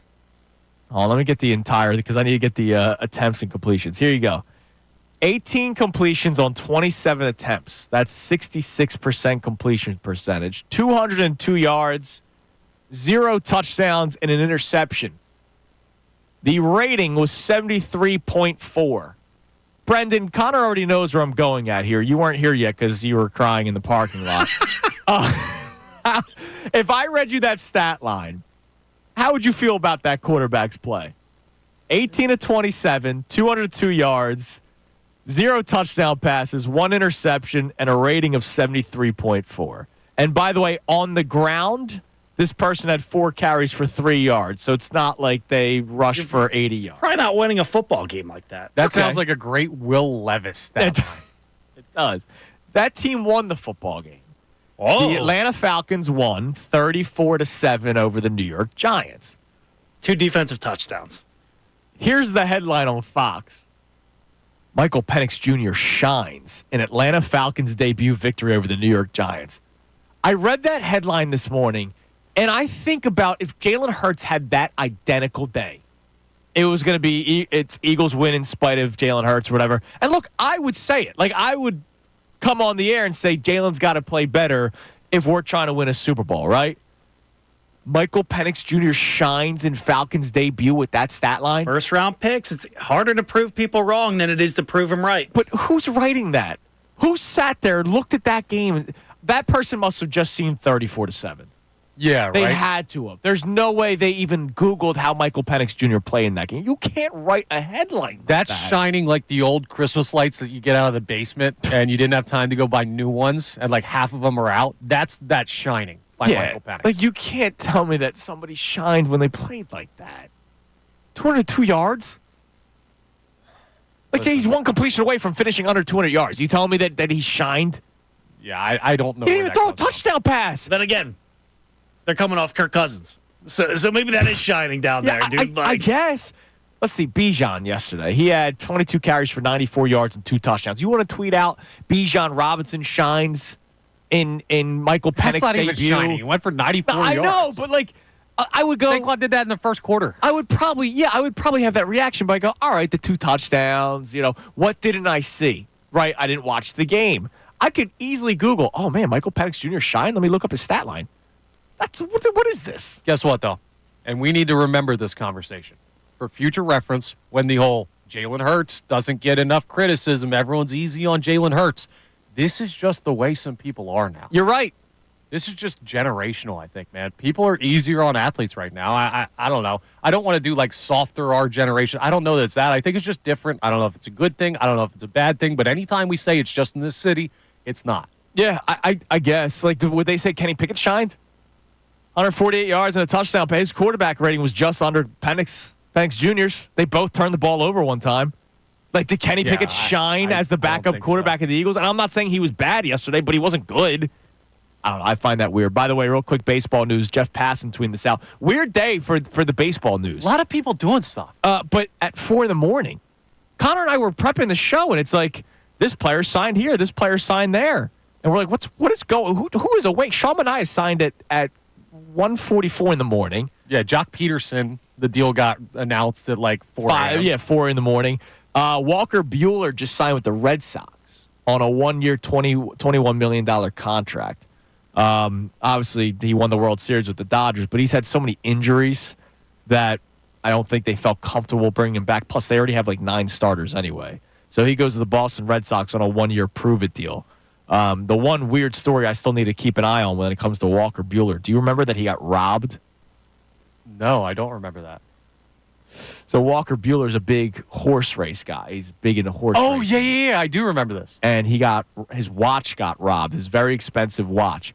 I call BS. Somebody lost on the ponies. I think he lost, and I think he had to pay up. I'm dead serious because this dude is a millionaire, and he's probably in a high-security area. It happened at the winner's circle, they said. So somehow a guy grabbed his wrist, and he didn't realize it. Maybe it was one of those French pickpockets. No, it was on his wrist. Nah, dude, Walker Buehler. Man, people are sick. I think Walker Buehler lost. I think he had the same bookie as Ohtani, and I think he had to pay up his watch because he didn't have the cash on him. All right, Gunnar, what do we have on the text line about our Eagles today? Yeah, we got Coach Skip in North Philly with the F. He wanted to make sure that was known. We see the importance of Jalen to the offense, and we see the importance of CJ to the defense. Yesterday was an anomaly. We will be okay. I'm okay with the loss. Time to refocus, get ready for the last 2 games of the season and the playoffs. Fly, Eagles, fly. I'm expecting to hear from Bill today. Bill Colarulo, Mike Missanelli in today, coming at 10 o'clock. The Mike Missanelli Show with Bill. And Brendan Gunn, do we have an update? Are you producing the middays today? Ray will be here. I think he's coming out of the bullpen. Ray is coming out of the bullpen. Okay, Ray had. They're using the opener. He had some travel the opener issues. Game, yes.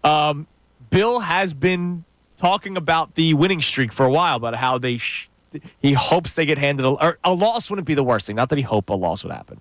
A loss wouldn't be the worst thing because it would be hard to win that many games in a row. I don't buy into that belief or that theory at all. Yeah. But Bill feels that way, so I'm going to guess that Bill feels pretty good today coming in. I put these in I don't want to take the moniker, but I kind of call these things like Connerlytics, where there's no actual data that says that has to happen, but if you watch sports, you kind of feel like it should. There's a bunch of stuff where stupid sports brain takes over, and you're like, I feel like they can't win this many games in a row, so the A.J. Brown fiasco, that should not have happened. But what did we all have the same thought in the back of our head? Maybe this isn't the worst thing. Yeah, because now they're going to throw the football.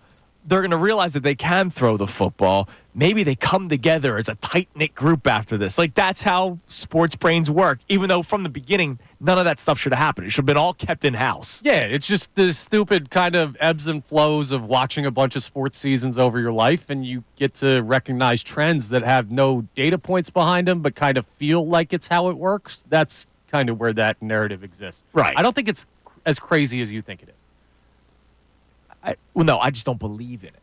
Okay. I don't believe oh man, a loss would probably be a good thing for this team. I don't think it's a good thing, but I kind of understand the whole it's hard to win this many times in a row. You'd rather see them slip up and learn something. There's more to it than just the that. slip up, I totally understand. And look, the loss yesterday, it was sloppy play. Obviously, Hurts going out is number one, but it was sloppy play.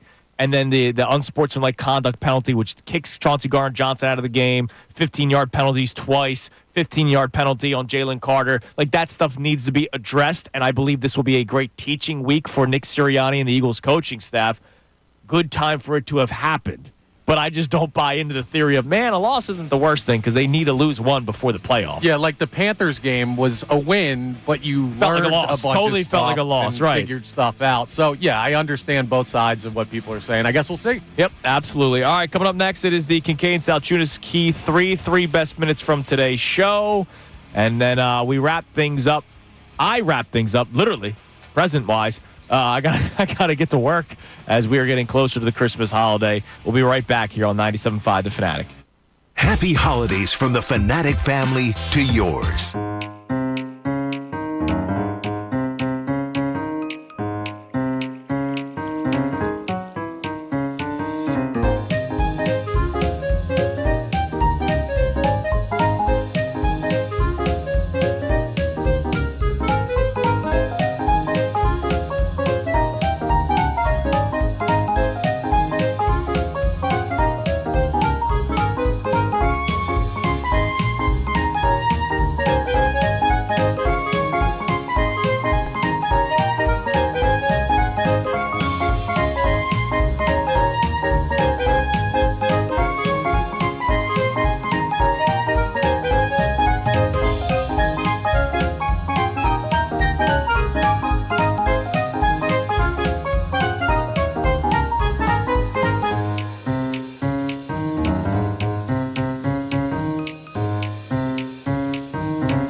on Kincade Salciunas, 97.5 The Fanatic. Johnny out today for his birthday and, of course, the rest of the holiday week. Connor in for him. I am out until Friday, so Connor's going to hold down the fort. What's the deal? It's you with me who? And Brendan Gunn tomorrow. Okay. That guy back there in the producer studio. And then me and Andrew DeCecco on Thursday. Yes. And then me and, I don't know who on Friday. I'll be here Friday. Oh, you? Don't you worry. Yeah, I'm going to take that off then. Before we get to the key three, we did not talk about this at all today, and we did not talk about it at all yesterday during the pregame show, but a nice little move for Jesus Luzardo. I love it. From the Phillies. They give up Caba, who is a shortstop. He was their fourth highest prospect, but the dude wasn't going to play. You have Trey Turner and Bryson Stott. The guy wasn't going to play anytime soon, and you know my belief of proven versus unknown all the time. Luzardo didn't have a great year last year, but he's got some good stuff from the left side. That's a nice move. Now, the question is, does that mean Suarez is on the move? Because you're going to have Wheeler, Nola, Sanchez or Luzardo, right? 3-4. And then you're still expecting Painter to come back up at some point, if not start the season. No, so I think they keep Ranger Suarez. Here's what I would do, because that doesn't help your team to get rid of him. It doesn't, and I don't know what you do. Well, unless you get a legitimate player of note in return. But you already signed someone for the outfield. You'd have to move Bohm to have anything happen at third base. That'd have to happen first. I think Painter, because he's probably going to be on an innings restriction, is going to be a guy that's, hey, when somebody gets hurt, you're our guy. And then when they're back, you go back down. And we'll just go back and forth like that. I mean, would you be shocked if a Suarez-Bohm package went somewhere? Yes, I would be shocked. You would be shocked? I would be shocked if both those guys move in the same deal. Look, I don't want to move on from Suarez. You know I don't want to, but I just wonder if you add an arm like Luzardo, you're going to have you're going to have three guys from the left side. Not that that's a problem. But I just find it interesting. And then, of course, you can use Suarez all over the place come playoff time, which I think is a nice thing to have. Real quick, there's a chance that Ranger Suarez comes out and that guy he was for the first 2-3 months of the season. If injuries don't happen, which is a big if, but his ceiling is very, very high as a pitcher. Yeah, of course. There's a chance that he has a great year and they say, hey, we want to give this guy big money, and they'll pay it. And then you have a great rotation locked down. Could be. So they're not getting rid of it. All right, it is time now for the Kincade Salciunas Key 3 best minutes from today's show, brought to us by Vonsey Brewing. Now, the Kincade Salciunas Key 3, today's best. First things first, our question today at 610-632-0975. You can text in or you can call in. Did yesterday change how you feel about the Philadelphia Eagles? And, of course, we're talking big picture here. We're talking about getting back to an NFC Championship game, which it seems like now would be on the road because you basically lost your one-seed chances yesterday. They're not dead yet, but a lot of things would have to happen, like the Lions losing both of their last two games, or maybe a loss and a Vikings loss, and then they would have to tie. It's not happening, okay? The Eagles are not getting the one seed. The Eagles are going to finish as the 2 seed. Has anything changed in your mind from all the fun that we had during this 10-game winning streak? And the one remaining concern was Jalen Hurts and the passing ability. And then you saw him go off against the Pittsburgh Steelers. And it just felt like everybody was in a great mood until yesterday. And yesterday sucked. But my take on today's question of did yesterday change how you feel about the Philadelphia Eagles is no. But I will expand on it and say that we should not overreact. What I saw on social media from Eagles fans, a lot of Eagles fans, maybe that was just a coping mechanism, but it was embarrassing. It was. The fact that we are acting as if yesterday's game is who this team could actually be is nonsense. Let's start with the defense. Oh my God, the defense got gashed. How did they give up all that many points in the fourth quarter? Okay, I get it. 22 points in the fourth quarter probably shouldn't happen. How many stops do you want them to make? They forced 5 turnovers. Right. 5. How many more stops do you want them to make? This goes back to the Buccaneers game. There's context to everything, right? Everybody ripped the Eagles defense in that game against the Buccaneers. They were on the field 4 times in the first quarter because the offense was abysmal, because they had nothing going. And they had nothing going because A.J. was out, Devontae was out, Lane was out. The offense was still horribly run by Nick Sirianni and Kellen Moore. It was a bad day. Jalen Hurts was still having his issues early on in the season. There's a reason why the defense looked as bad as it did against the Buccaneers, because they had no help. Yesterday, how many times do you want them to get a stop? Is 5 turnovers really not enough for you to say, wow, this defense can do some things? I don't know how people haven't seen enough by this point to understand anomalies when they do see them. That was an anomalistic performance by the Philadelphia Eagles yesterday that can rightfully be explained away by what happened over the course of the game. Yesterday was not a good game for a lot of people on the Philadelphia Eagles. It just wasn't. But let's not forget that Jalen Hurts was knocked out in the first quarter. Let's not forget that Jalen Hurts had already 40 yards rushing. Saquon was having a monster first quarter. I don't think the Commanders were going to stop the Eagles offensively yesterday. And the Commanders were in shambles on their own side of on the offense with the 2 turnovers early. And if Jalen Hurts is in the game, they keep their foot on the gas pedal. That game's over. Unfortunately, that wasn't the case. Jalen Hurts gets knocked out with a concussion. He'll hopefully be back next week against the Dallas Cowboys. And then it was the Kenny Pickett show yesterday. So I could make an argument today that I feel better about the Philadelphia Eagles because they just played a double-digit win football team with their backup quarterback for 90% of that game and probably still should have won it if the referees did what they were supposed to do and some other things broke their rules. All right, that's the Kincade Salciunas Key 3. 3 best minutes from today's show. 2 best minutes off the air just now during the Key 3. The story that Connor just told me. Rough day yesterday for the Eagles. God. And nobody else. The Kincade Salciunas Key 3. I need some now after that story. It was brought to us by Von C. Brewing Company in Norristown. Check out their Key 3, the OG Pills, legendary Philly Lager, which is a gold medal winner at the 2023 World Beer Cup for Best American Pilsner. How about the Walking on Clouds, which is Von C's flagship hazy IPA. And, of course, Johnny, not here today, the Vienna Lager, a 2-time Best of PA winner made with all German ingredients. Visit VonCBrewing.com and find out where you can pick up your Key 3 from Von C today. All right, I am out of here until Friday.